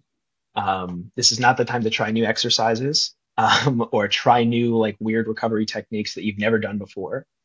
I would drop your intense training volume. So like if you are lifting, I would do something where I'm cutting the intensity or the volume by like 50%. Where really the goal is just like greasing the groove. Like you're getting your muscles kind of activated and warm and keeping your routine, but you're not trying to get fatigued, not get sore. Because even if you go heavier, there is a neurological effect. And if you go into some heavier lifting, even if you're not sore and you feel like you're fully recovered, your nervous system may not be fully recovered for the tournament. So ease off on the lifting, kind of maintenance with the mobility. So like doing the cars routine, getting moving. I love to make sure that like if you are practicing, which, people are going to be, solid warm up and get at least a solid like 10-minute cool down. Even if it's just like walking around, and doing some gentle stretching. But if you have a drive, say to the practice field, like don't get done practice and just like hop in the car and sit for a while. Shit. So reinforce and like it's tough because like you're done. It's the end of the day, end of the night, whatever. You warmed up like you were supposed to. You practiced. You want to go to bed or whatever. And it's like I don't want to sit at the field for another 10 minutes. But you've put in all this time leading up to this moment. You might as well put in another 10 minutes. And just reframe like to when done is, Like, right. Rather than it's like, oh man, I have to go past the end time. Yeah. Perfect. Reframe. New end time. At Grandmaster's practice, our cool down tends to involve a couple beers. Dude, you can hold a beer and like move the rest of your body. Okay, that's good to know. When I played with Join or Die, the Philly Masters team, I was running warm-ups and like, they're getting to the field late and like the one day they're like, yeah, Nevi, we got about like 11 minutes to warm us up. You think you can do it? And I'm like, great. Day 2 with a bunch of 38-year-olds who are sore and I got to get them ready to play in 11 minutes. But yeah, so reframing that is really helpful. So, lower the intensity and volume of lifting if you do it at all. If you don't, it's not a big deal. You're not going to lose gains in a week. I promise. You're not going to lose gains. Right. I I like to get at least one like speed and power session in. I wouldn't do it within like a day of playing, but maybe a couple days before. Warm up super well, low volume, just get your body moving fast, do some max effort jumps, just like, make sure you got it. And it also helps with confidence. Yeah, Mm-hmm. I agree. Because a lot of times I'm like feeling those nerves and you're like, I wish I just like done something to remind myself that I am going to go into this game and run hard and jump high and whatever. I like that. Exactly. So from the training standpoint, that's what I would do. Nothing drastically different. Drop the intensity volume a little bit. Make sure you get yourself moving fast, but not at the expense of feeling good. Right. Okay. And then now we're at the tournament. What should I be doing? So obviously a cool down, like you're saying, is probably going to be helpful at the end of games and at the end of the day. And then what should people be doing the night after the games? And also ideally, like what are your thoughts on like eating and drinking during games and after games? Yeah, so with eating and drinking, a big thing to think about is you're not trying to replenish what you're losing during the day. You are trying to take in enough to keep going, but you're not going to replenish. Like you're burning 4,000 calories and losing tons of water and electrolytes. Like you want to bring back in enough to keep you going, but it's not going to be replenished. Like that night, you replenish some of it. Truthfully, the next week, you'll replenish more. I'm not that big or heavy. I'm like 160 and I'll lose like 5 pounds during a tournament weekend, even with eating. So you're not don't try to replenish everything. People eat like, I'm from Philly, so I say hoagie, but people eat like a full hoagie in between. Hoagie talk welcome here. Yeah, baby. Yeah. Okay, good. Yeah. I went to Penn State and they called it subs and I was like, no, that's annoying. It's hard. I know. And anyway, people eat like a large, unless it's like just what you do and have always done, you always feel amazing. Don't eat a massive meal or a large meal during the day of the tournament. Again, it's different. Alex, you're a taller, bigger person than me. You can handle more food. 6'4", 190. 6'4", boom, a specimen. All right, so boom. It is different for everybody. In the morning, full body cramp at Pro Champ. So we have room for improvement. Like really bad. Okay, I've been there. So terrible. in the morning. Now this is a tough one, but I'm telling you it works, and physiologically it makes sense. You don't want to eat a lot within like the 2 or 3 hours before you play. So I'm always fired up and I wake up super early. So if I'm up like 3 hours before warmups, I will have something small. But assuming you had dinner, like have a good dinner the night before, let it all digest. Maybe a snack is great, but like if you've been training and you've been eating, you have enough energy for warmups and for that first game. Okay. And what you can do is like during warmups, have stuff that's easy to digest, easy carbs, banana, some fruit. Even like a half a PB&J, something like that. But like an avocado. I wouldn't recommend that. Fuck. Again, 8-10 avocados that day. Amazing. They do have potassium, but avocado is like mostly fat, so it does take energy slower digest. Right, and like you want more carbs during the day. So throughout the day, eat when you have a chance, but be mindful that like when you are working really hard, that blood in your gut is diverted to your muscles. So it's going to be hard to digest anything significant. Okay. So you don't want it to just like sit in your stomach, which it will.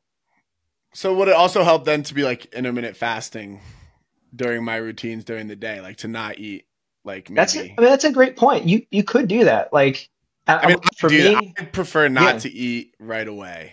And I just maybe, if you always, because like you were talking about routines, like if you always eat right when you get up, but then at a tournament, I shouldn't be eating, it might be weird. I'm similar, and that can help because like if you get used to like my body's used to not getting a whole lot of fuel till like 11 or 12. Cool, that works great. You play the first game, maybe you have a little snack before the second. Sometimes I barely eat anything until round 3. And again, it all depends. I also, for my workouts, if I can do it, I try not to eat anything within 3 hours because I feel better, I can perform better. And again, your body gets used to functioning without having food in your stomach. Yeah, that's a Hube thing also. Got that from the Hube. Okay, Saturday evening then. Saturday after evening. Day one. I would food wise, I would get lots of carbs and protein. But again, Panda Express. Hey, that works. No, don't say that. No, don't say it. We have some guys that are religiously eating Panda don't Express. don't do that then. It's like practically forfeiting the next game.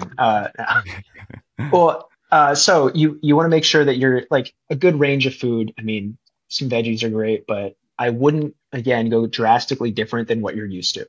So like I can say, hey, eat like a lot of lean protein and veggies and fiber, but if your body's used to eating fast food, even that quote unquote healthy meal will kind of wreck your system. God damn it.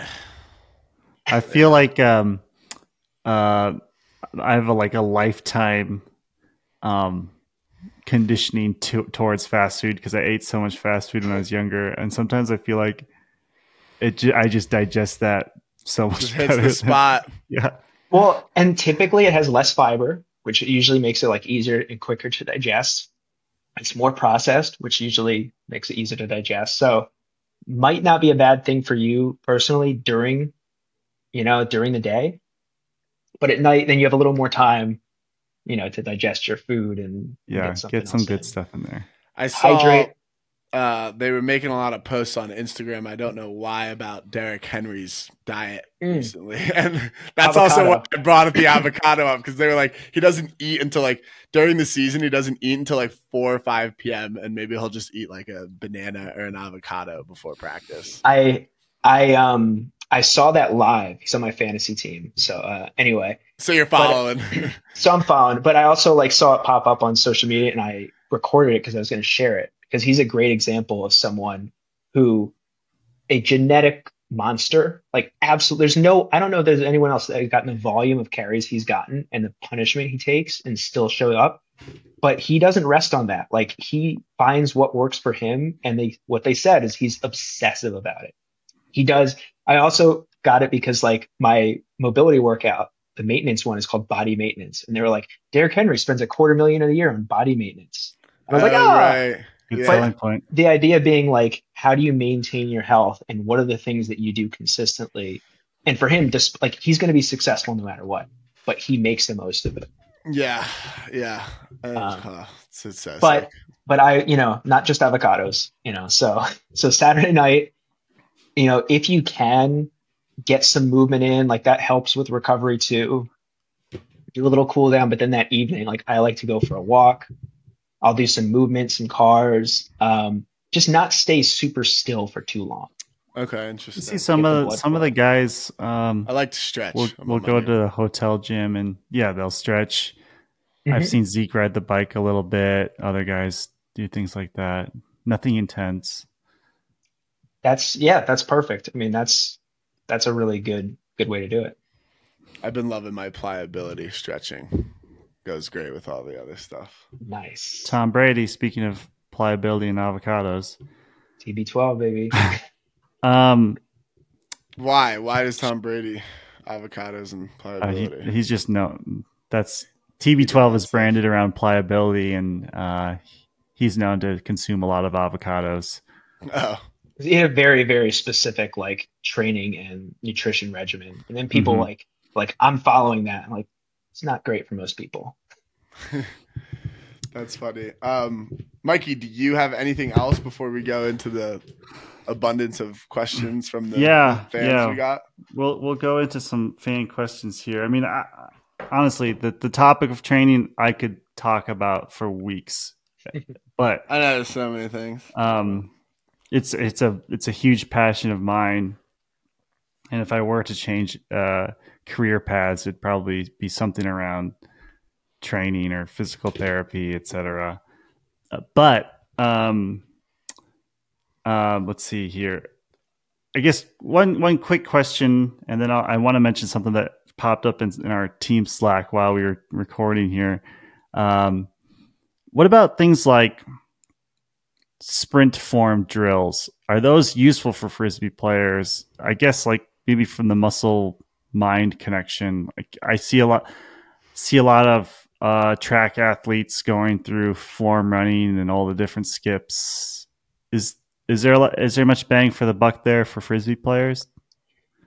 I think that's a great way to think about it. Bang for the buck. I think working on some of it can be helpful, but I wouldn't get obsessive about it because track athletes, what they do is run in a straight line fast. Like that is their sport. So they can afford to spend a disproportionate amount of time on like how high their knee goes and how their arm drive is. And the reality is for a lot of people, like it makes marginal at best differences from what I've seen. So a nice guy to follow is Fred Duncan, Duncan. I think he's a speed consultant for a bunch of leagues and stuff. And he does a good job of putting some of that stuff in perspective. Recently he had a post, but I would say like when you're running, a big thing to focus on is like be powerful, get big arm drives, particularly when you're accelerating. Forward lean, drive hard through the ground, big arm drives. Mm-hmm. That will help a lot. So that's one of the things I see. There are a lot of drills, and I just think like your time can be better spent on other things. If you get yourself, the other thing is like if your mobility improves, like your ability to learn and naturally do things, certain skills improves. Mm-hmm. So sometimes there's drills that people are trying to do, and it's like your hip flexion, you just can't do it. It's terrible. You can't pull your knee up. So putting so much effort into that is not going to yield great benefits. It's similar to like new lifters trying to lift heavy instead of focusing on the form itself. Totally. Or like, for example, if you're trying to do a deadlift, and I've done this with clients when I was in my 20s, like if you don't have the ability to fold well at your hips, so if I can't do this and I go down to pick up a bar, I run out of hip range and my back starts rounding. And like someone could tell me, hey, like don't round your back all day long, but I don't have the physical capacity there. Gotcha. So sometimes people don't have the physical capacity. Another thing is like they try to mimic professional track athletes, and like that's not going to happen. You don't need that amount of optimization for that. Yeah, exactly. Okay. Something popped into my head and left. Maybe I'll message you later about another question. But yeah, funny enough, in Slack while we were recording, Johnny Sickles, he put into our workout channel, realizing my right ankle mobility is limiting my range of motion in squats and stuff. Anyone got ankle mobilization / strength stuff? So I mean, you kind of touched on it already, so I won't ask you to go back into it, but it's funny how pertinent it is. And I'm glad. Yeah, that is pretty funny. Glad that good for him for recognizing it, you know? Totally. And another thing, kind of on the encouragement and as a coach and like that front that we were talking about earlier, and in the Mama Bird Discord, in the workout channel there, a lot of times you'll see the college kids will be like back and buys or like chest day and stretching. And usually like I don't chime in because I'm just happy they're doing stuff. And when I was much more involved as a coach, I did try to give them programs, or like I would go to the gym with them and work on form and things like that. I don't do that anymore.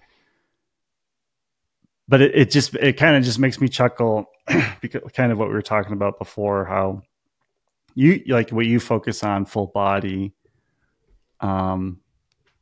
Maybe no question in there, but kind of just another comment of if you're listening and you play for Mama Bird, I'm glad you're getting in the gym and maybe listen to some of Brian's advice. Yeah. And when you consistently do the stuff you need to do, you have more room to do the stuff you want to do. You know, totally. So like if you want to get your upper body jacked, that's cool. Like you can spend time there, but don't do that instead of doing the mobility work or doing the single leg strength work. You know, Bulgarian split squats or rear foot elevated split squats. Freaking awesome. Walking lunges with weight. Like that stuff is going to have a huge effect and can have a huge effect. Much more than like getting massive biceps. If you can do both, great. But like a lot of times, especially guys will sacrifice, like They want their bench up. They want to hit their biceps. They want to spend a lot of time on upper body, and upper body is important, but it's not more important than your legs and your mobility. Yeah. We used to like in the old Bravo teams, they used workoutlogthing.com, I think is what it was called. Have you ever seen that? I haven't actually. It's a stupid little like HTML site, but for some reason people would use it back in the day, and I would always call those days frat lift day. Yeah. In the log.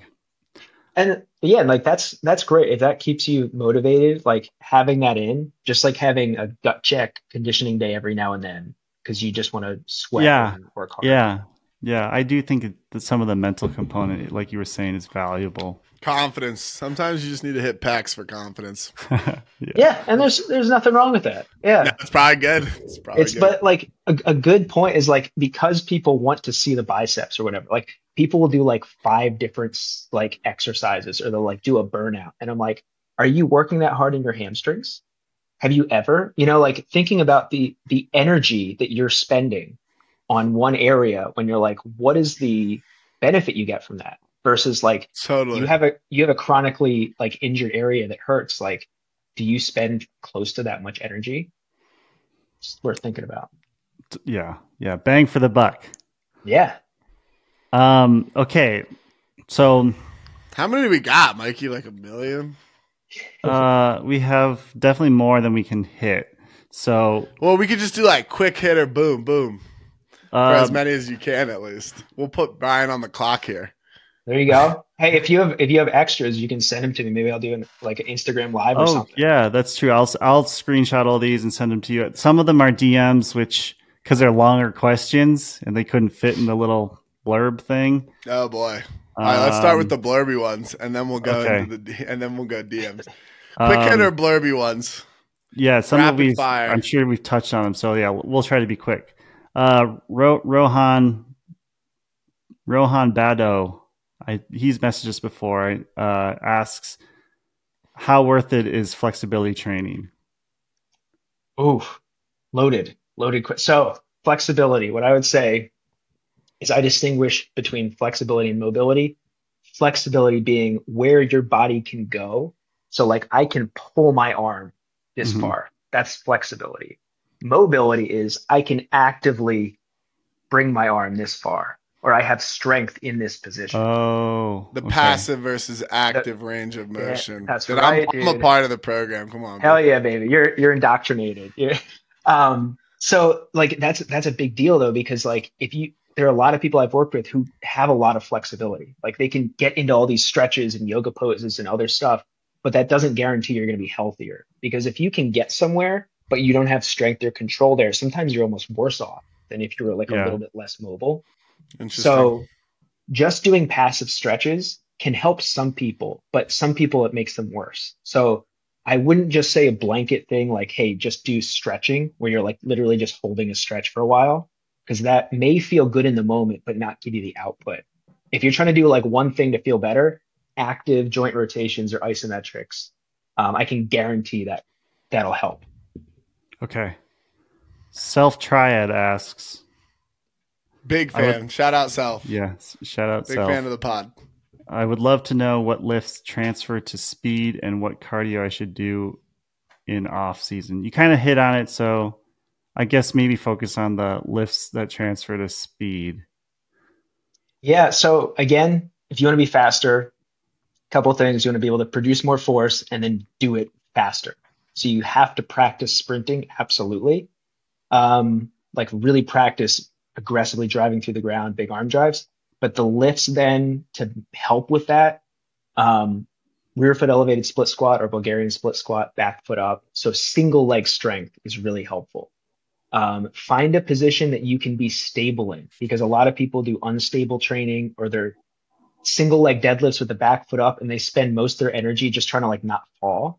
So either hold on to something or find a different exercise if you're not stable, because you can't. The more unstable you are, the less force you can produce. So, build the capacity to produce force with like a deadlift or a squat, then channel that into your ability to do it with one leg. and then practice sprinting. Okay. Okay. There's so many good ones here. Just rip through.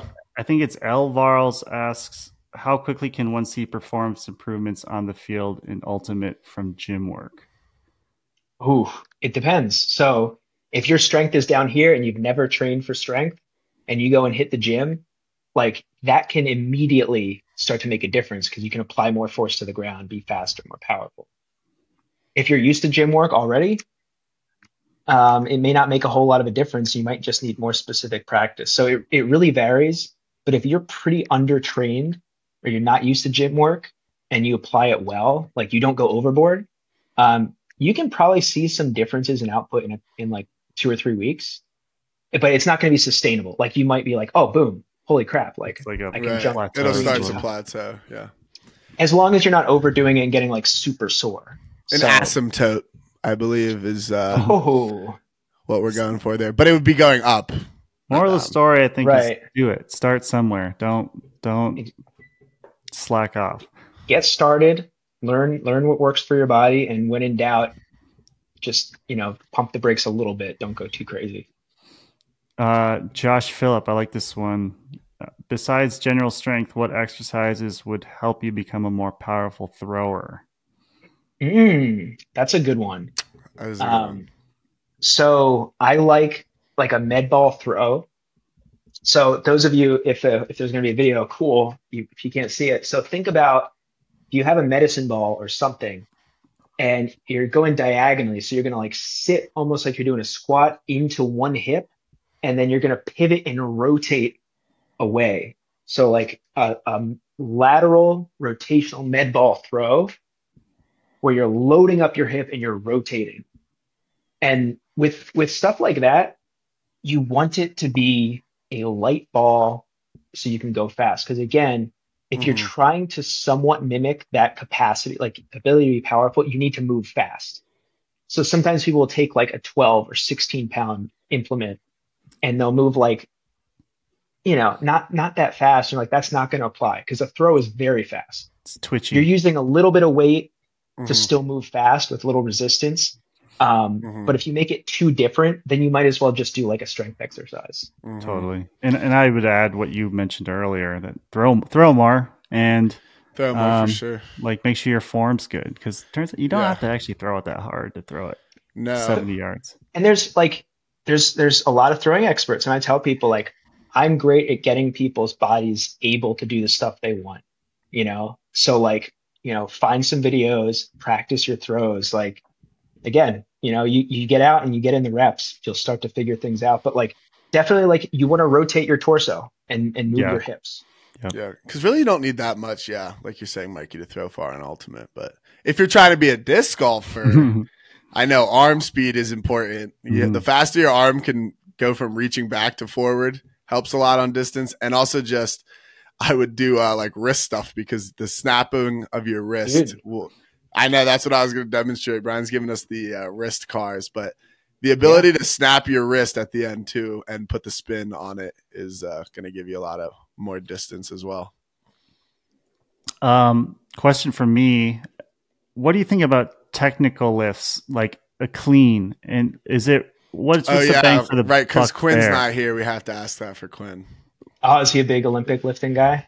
Reverse. He doesn't. Well, it's not. He just thinks. I don't want to misquote Quinn, but he thinks that like a trap bar deadlift and that kind of stuff is better for ultimate players who don't know, especially how to do like a hang clean or that kind of stuff, because the hang cleans require a lot more skill, and so you are better off just doing like trap bar and that jumps, kind of stuff. Like that's a light jumps, trap bar jump, right? That's easier than trying to figure out, how to do a hang clean. Shout out Elliot Bonet. I just saw a video of him like snatching a decent amount of weight. I was like, that's pretty cool that you do that. Yeah, it was on his story. So I would agree. I would say that for most people, you're better off just finding another lift that you can do fast. So the idea with those is like you're using a moderately heavy weight and moving fast with it. But like the positioning for like a clean, like this, this is not ultimate specific, not that lifting has to be, but like what I find with a lot of people, they don't have the shoulder mobility or the wrist and forearm mobility. Yeah. Like the last thing you want to, maybe not the last, second to last thing you want to do is hurt your freaking wrist and like elbow. So like a trap bar deadlift, you're applying force through the ground with your hips, which is what you want to do. And you can do it fast because it's a pretty stable thing. And it requires very little technical proficiency. So like I've had people work on cleans, or like most people just straight up don't have the mobility to do a snatch. Because like how many people can squat? Hard. Dude, I was fucking impressed with Elliot. I've had to work on this a lot. Dude. So like if you're doing them, you're good at doing them and they feel good, awesome. You can keep doing that. If you're not, I never program it in for people who don't already do them, because I'm like, there's better ways. There's things that it's less stress on your body, and people end up wasting months working on the form before it even has like enough of a stimulus to help them improve. Right. So I'm like, damn it, but it looks so cool. And again, if that's a secondary goal, to do it, but I at this point, like Frisbee's not even it's still my primary sport, but like lifting is almost like I really got into Olympic lifting last year. I've since tapered off, but Stan still does it, and I need to see Elliot snatch now. Right, because like part of me is like, is Elliot going to be better than me now because he can snatch? Like that's what goes into my head. No. You know, it's scary. No. I don't know Elliot, but the answer is no. So the snatch ability is not going to make you better. And like if you take an athlete who's a good athlete, they're good at what they do, they're fast, and like they are not the heaviest squatter or snatcher on the team or whatever, and then you make them the heaviest, like they're not going to be significantly better because like their max strength went up. Right. That's usually not the constraint of their health or athleticism. So thinking about the Olympic lifting, for example, as like that is a sport, and that's how it came to be popularized, like snatches and even front squats. It's like that was a tool to be used to help people clean more and like clean and jerk. So like from the Soviets initially, like all of this came and like it became popular in America, and it was like, this is just how you get athletic. But like that was how people got good at powerlifting, by powerlifting. Right. Which is so like if you love it and it's part of you have fun with it, awesome. However, recognizing that like if you spend a lot of time on the exercises, you're practicing a different sport instead of practicing ultimate. Just go practice what you're doing and like find a lift that is easier for you to learn. Quick comment on front squat versus back squat. These days, I do prefer front squats. I usually I don't lift, like you were saying, I don't lift super heavy, especially in season. I'm trying to lift faster, and I like that it keeps me in what feels like a better position. I like that I have to have the mobility to do it, the wrist mobility, the thoracic mobility or shoulder mobility to be in that position, and I feel like it actively stretches me. So for me, I really love it. Yeah, and I think that is really valuable. Actually, at US Open, we were about to play ring, I think, and what was it? I think his name was Noah. He came up to me at one point, and he was like, he was with Alex Davis, and he was like, what can we do for his back? His back is sore after deadlifting. And I kind of jokingly was like, don't deadlift, and and he was saying, oh, he started doing squats more, or forgive me if I'm butchering this, but the point is like, if you were doing an exercise, it's not about the exercise. It's about what the exercise does for you. So if you were using it to build strength in your ability to improve force output, find exercises that feel good for your body and you can do consistently safely. If there's one that feels great, amazing. If there's another one that like doesn't feel great, find a different version of it. Because like, especially if you're a good athlete, you're a good player, that exercise isn't going to make or break you unless it injures you or makes you like super sore. Right. Interesting. Okay. I'm going to combine Jack Willensiv and Tolga A Gunner 7. Tolga asks, how effective is a 5K run for ultimate? Jack asked, how can I best optimize swimming workouts to translate to Frisbee for next season? I guess it's like, things that are not necessarily applicable to Frisbee? Is there a way to apply it? Right. I mean, I think both of those they can be helpful in the off season where when you're in that capacity phase where like I'm trying to improve my overall aerobic capacity. Swimming's nice because there's not a lot of impact and you're moving through a big range of motion with your shoulders. So I would not use either of those as a primary, training tool for ultimate. It can fit in if you have the energy. But again, if we're thinking about like being efficient with our energy, neither one of those would be like in the Optimal. top few tiers of ultimate. I mean, the swing can be a great like recovery and a way to get some aerobic without the impact on the body. Impact. So it depends how you feel. The 5K, that's potentially zone 2. Or if it depends on your limitations too, because if like your endurance is terrible, and you can run a 5K and it doesn't affect your ability to do other training, but it helps improve your aerobic fitness. Again, that can be helpful. I wouldn't be running a lot of 5Ks as the season gets closer though. It doesn't help you get faster. No. And that's another thing to think about is like, if you're putting a lot of energy into moving slowly with running, like it's not going to help so much. If you're doing it at a lower intensity and you can still do the speed work, cool. But if you're doing 5Ks instead of speed work, then you're probably going the wrong direction. Ben, we'll call him Ben Holman. Should you train through fatigue and soreness? When yes and when no? It does depend on the person. I think the more you train and the longer you do, you start to understand what soreness is okay to push through. As we talked about a little bit before, if you have stuff that's progressively getting a little bit worse, that's a good time to probably not train through it or not do it in an intense way. Some muscular soreness from training, like that's okay. Again, that's another big value of a thorough warm up, because if you're a little unsure and you do a really solid warm up, you'll know by the end of the warm up, like, am I ready to go? Mm-hmm. Without getting to an intensity that's dangerous. So like at the end, you're like, I'm still pretty tight and sore. I'm like worried about this hamstring or whatever. Then you know to take it easy. But if by the end you feel amazing, you can push a little Yeah. bit. Seems like a good warm up is really a good test of whether or not you got it. Like, do you got it or do you not? Because you don't want to be in a situation where you need to have it before you got it. And like regarding the soreness, that's also a great reason to be like layering on some strength and intense mobility work in the off season, because you build the capacity to do it without your body being as sore. So like people try to introduce strength training during the season, like you're going to be sore and it's going to be tougher to recover. But if your body's pretty acclimated to that, you can at least do enough during the season to maintain without having the negative effects of like soreness.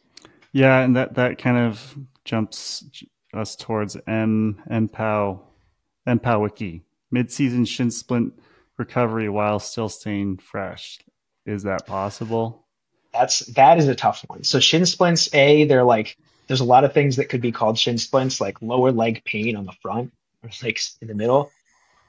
A lot of times that's the result of like continued overuse for like weeks and months. So by the time you're feeling it, like it's been going on for a little while. So I would say longer than you think, probably realized. Most likely it's a result of like, that's why all the off-season stuff, the mobility, those things are so key.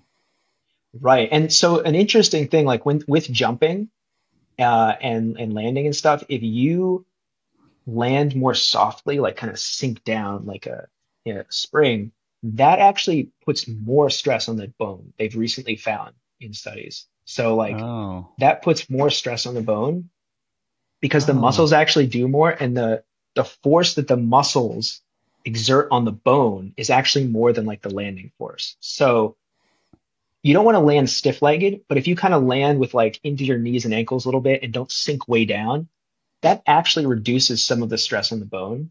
So if you're dealing with or worried about shin splints, or like typically that's a bone thing, actually landing a little bit stiffer can sometimes help. Like a depth jumps, good training for that type of thing. Yeah, yeah. And so you can like say if you're intelligently progressing, like what you could do is progress into depth jumps or just like max effort jumps and allow yourself to sink down to exert more to, help the bones adapt. And that works especially in like off season where there's less volume. Like I probably wouldn't intentionally put more force on the bones during season. Totally. But you can do that ahead of time, gradually building up the volume so that you can assess whether your body's handling it.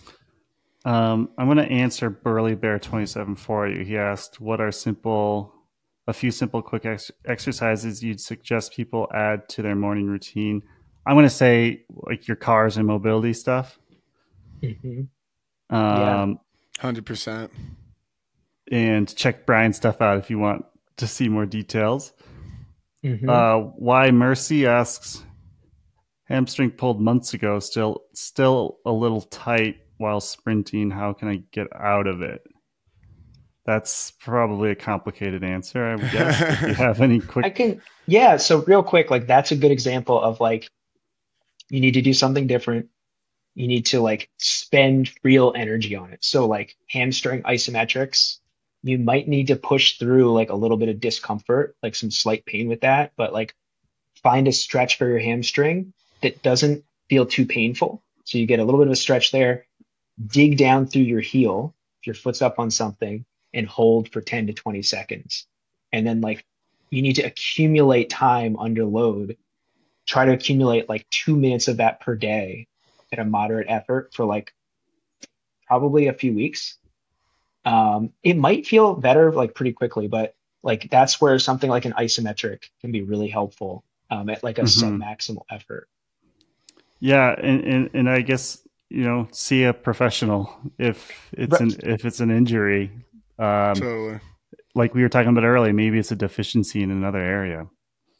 Absolutely. And like that's something for me, like targeting the hamstring. I've had chronic hammy issues too. Targeting the hamstring and also addressing the hip can be helpful. Because remember, like everything that attaches to the hip, if your hip's all messed up, like you might be fighting an uphill battle if you're trying to put out fires down the line, but like you're not addressing your hip. Okay. I think I got one more. I feel like I lost some of the longer ones. So maybe they were in email and not DMs. So I'll check the email. Brian, is there anything else you would add to like the joint cars for the morning routine exercises? Nothing major. Like I like to do just some like body weight squats. Honestly, just like a few push-ups in a way that's like not hard. And for the joints, for ultimate athletes, I would especially say at the very least, shoulders, hips, ankles. Do those. You can get the knees in, but like that covers a lot of bases. So shoulders, hips, ankle cars, some basic, like nice and easy body weight squats. Throwing in any of the, so I have some like posts about like warm up ideas, throwing in any of like the active stretches. So one I really like is where like you're standing and you have like a foot planted and you kind of hinge into it and then you just rotate your pelvis in and out. That's a really nice one because it just gets a lot of tissues working there. That looks like it might open up your back a little bit too. Is that true? It can. And so you can do it intentionally keeping your back pretty stable. So you're just moving through the pelvis, but then you could also like add that rotation. Okay. To the spine. Mikey, you've been seeing me bust those out. If you've been paying attention, come on, dude. It's part of the warm up. Dude, when I get to practice, single leg hip hinge. It's funny. Kins and I could have been talking for an hour right before practice, but for some reason, from the commute to practice and then my mindset as soon as I get there, I'm like just the most antisocial, surly person, and it takes me a minute to warm up and notice the mental warm up. Yeah, that's something we could talk about for sure. Jerry Swider asked, and Jerry is a local and longtime listener. So what's up, Jerry? He asks how to balance agility with top speed and acceleration training during off season, which you kind of touched on. Can you train all three effectively, or is it better to focus on one or two? I would focus more on like acceleration and agility than top speed if you have to choose. Because Hmm. like we are not actually that frequently at top speed, and your ability to accelerate like those first few steps make a much Hmm. bigger difference. If you get 2 steps on someone, it's rare that they're going to catch up to you. I So, agree. so I would focus on that. Like one thing I love is just like sprint starts where you're starting from like a dead stop and you're trying to accelerate as quickly as you can for the first 5 or 6 steps and then kind of chilling. And then for agility, I will often do, there's all kinds of different cone drills, but stuff where I would focus on like moving fast for 5 or 10 yards, changing direction, like focus, planting, and cutting. And you get very specific. If there's a certain position you play, offense or defense, and there's certain cuts or movements you're going to have to do, Hmm. um, focus on those. I agree.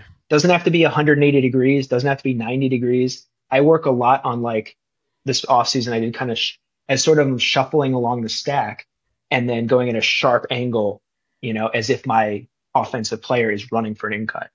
Hmm. Um, so play around with angles, but get good at changing direction in all positions, moving pretty quick. And that can help a lot with agility. More so, I think, than like agility ladder type stuff. That can be nice for a warm up to get your feet moving quickly. But then, like when you're actually changing direction, you want to be low and wide in order to do that. This actually reminded me of, because earlier I mentioned, for me, I think like one of the big things is trying to stay low throughout a point. Sometimes I'm torn between like, is it because I'm tired, like cardiovascular tired, or is it because my legs and muscles are tired and so it's more difficult for me to stay low and explosive, or both? And then like, how would you want to start to train that? I think I would. Uh, I don't know which one it exactly is, but I would say it's some form of like you're fatigued or you're not conditioned to be in that position through fatigue. Yeah. So like a lot of things I work on that show up in the program at some point is like pulse squats or um, like single leg pulse squats where you're going into a deep squat or you're going into a single leg squat where like bend your ankle, bend your knee a lot, and you can do it with weight. Get to that like hardest point. Like there's a lot of tension on the quad and the ankle, and then slowly pulse there up and down for like 30 seconds. And like you do that, couple sets of that once a week, and both your endurance but also your comfortability being there will increase a lot. Right, because I think Um, that is a lot of it. It's just I need to be more comfortable down there. Because when I'm fresh, whatever, it's easy. As soon as I'm a little bit tired, whew, it is hard to get down there, man. Holy fuck. I feel you, man. And like again, I'm short, but like it's all relative. Like I said, Yeah, you still got to bend your knees and yeah, when I get shoulders or elbows to the face, like I know I'm in a good position. totally, totally. um, okay.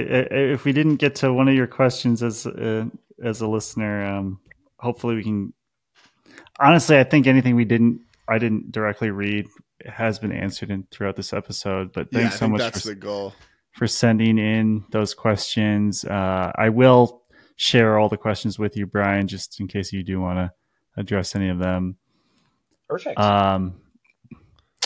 And like definitely check out Brian's stuff. I would, in fact, man, I would love to have some.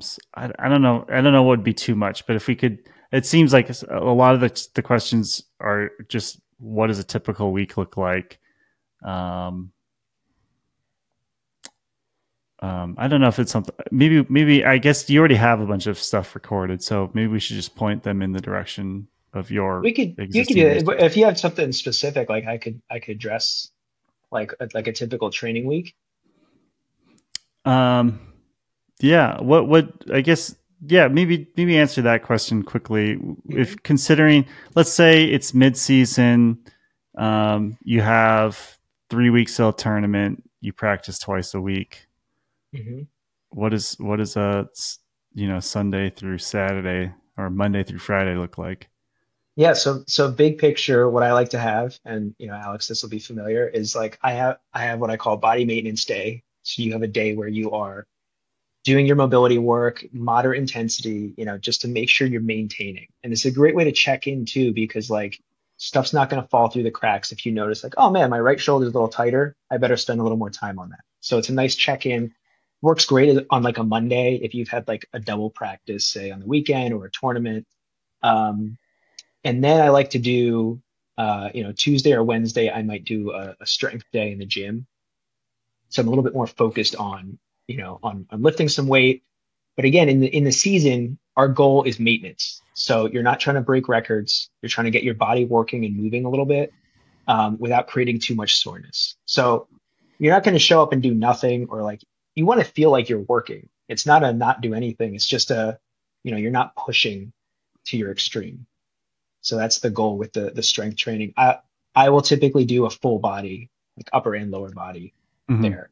And then, maybe the next day, maybe the day after, I'll do a heavy mobility day. So this is where we're doing stronger isometrics.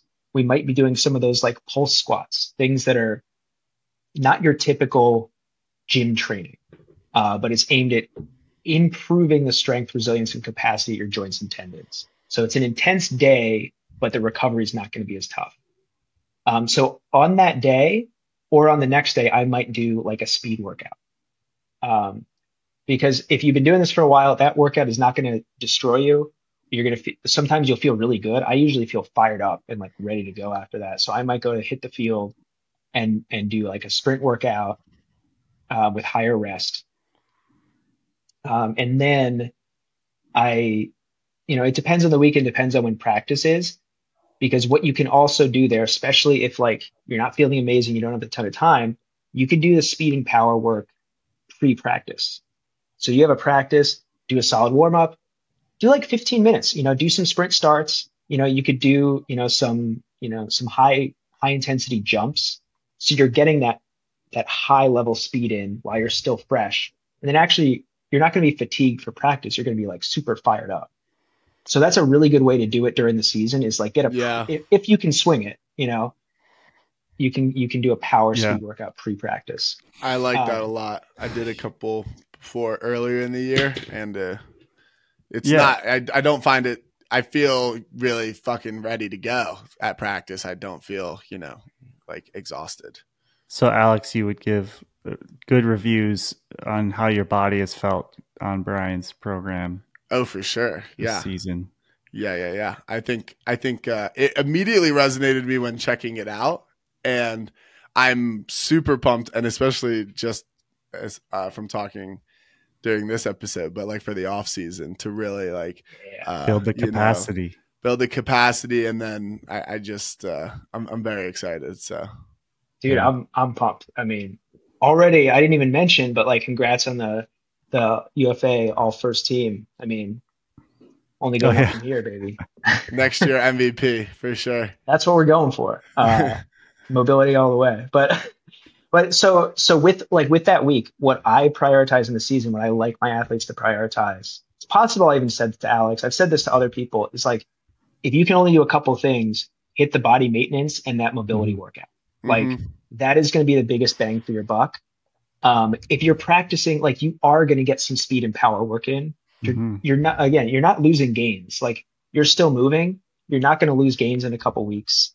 So if you miss the gym, you miss your lift, it's not a huge deal. You're still getting a strength stimulus from the heavy mobility work too. Yeah. And I'll throw an endorsement in for all of this stuff. It's important for health and life, and not just Frisbee. Brian, I'd say you look great for a 36-year-old man. And I think part of that is just taking care of yourself. It's something you really do need to start early. Well, you should start early, and it pays dividends like you wouldn't believe. Yeah, couldn't say it better. I think and again, I really appreciate players who make it a priority early on before it's forced their hand, because it's not the easiest thing. And it's not like the most exciting thing to be like, I'm going to work on my joints. I'm going to do this. But like when you feel the difference and when you start to nerd out about it, like it is exciting. Obviously I'm biased, but, whether people, when I'm talking to people about my program and stuff, like, I'm like, whether you join or not, like, I'm more worried about like, what are you doing for yourself and like finding what works. That's the big thing. Cause like when you feel good on the field and you can express the skill that you have, that's what it's all about. Mm-hmm. So if you're young and you're listening, start doing mobility and open up a Roth IRA. Yeah. Compound interest, baby. It's like the same category of That's things. Like, yeah. Hey, listen, if I see you at a field, like you better not let me beat you in a race. I'm 37. If you're in your 20s, that's your motivation. That's your motivation to do this work. I've seen you. You look pretty darn fast. That might be a tough challenge for you. I know. I don't know if I want to race. I'm saying that kind of jokingly, but the point being, like, you don't want to let a 37-year-old guy beat you. I think like totally. We played a couple teams and there were some young guys and like I don't think they were super happy about some like no-name guy, in his 30s beating them. So like getting up in their grill. That's awesome. Right, getting up. That's the other. Yeah, I love that on the field. That's another great motivation to get low is like, man, just making other people uncomfortable. Yeah. Great. It's just so you can stay close, but it's like you have to. For me, it's like if I want to stay close to people, I have to be in that low and active position. Otherwise, when they start running, it will take me a couple seconds to get to where they are. So, for sure, man. Hell yeah! Well, thank you so much, Brian. Mike, you want to do like a final plug for your stuff? Yeah, that's what I was gonna say. Yeah. Can you plug your Instagram, your program, everything like that, so that people who listened and enjoyed the content can find more? Absolutely. So my Instagram is B_Nevison, Nevison. You can search my name, Brian Nevison, and it'll come up. I share a lot of stuff on there, so you can get a lot of value if you check it out. I do have a YouTube channel. It's all linked on my profile bio as well. So I have a lot of free stuff on YouTube as well. I try to put out as much free stuff as possible. And then I have a paid Ultimate Mobility membership. And that I'm keeping at a pretty low cost. And that's where I have my programs. It's a community where you can get support through live calls, messaging, etc. So I'm excited about that. My goal is just to help as many people as possible. Like I've dealt with literally decades of pain and frustration. And I just don't want other people to have to do that. I'm starting to age out of my prime, or well out of it, but a lot of you are not there yet, or just want to extend your careers. And I'm trying to help people do that. Yeah. And I will say you don't have to be in the area to find this useful. I have gotten a lot of use out of it not being, and Brian's been very open to jump on calls and help out. So you can be anywhere to get a lot out of this. Yeah. And you can feel free to DM me questions and stuff. I'm happy to help out. Awesome. Well, thanks so much, Brian, for joining us. Thanks for having me on. This is awesome. Anything else, Alex? No. Goodbye, everyone. Yeah. Bye-bye.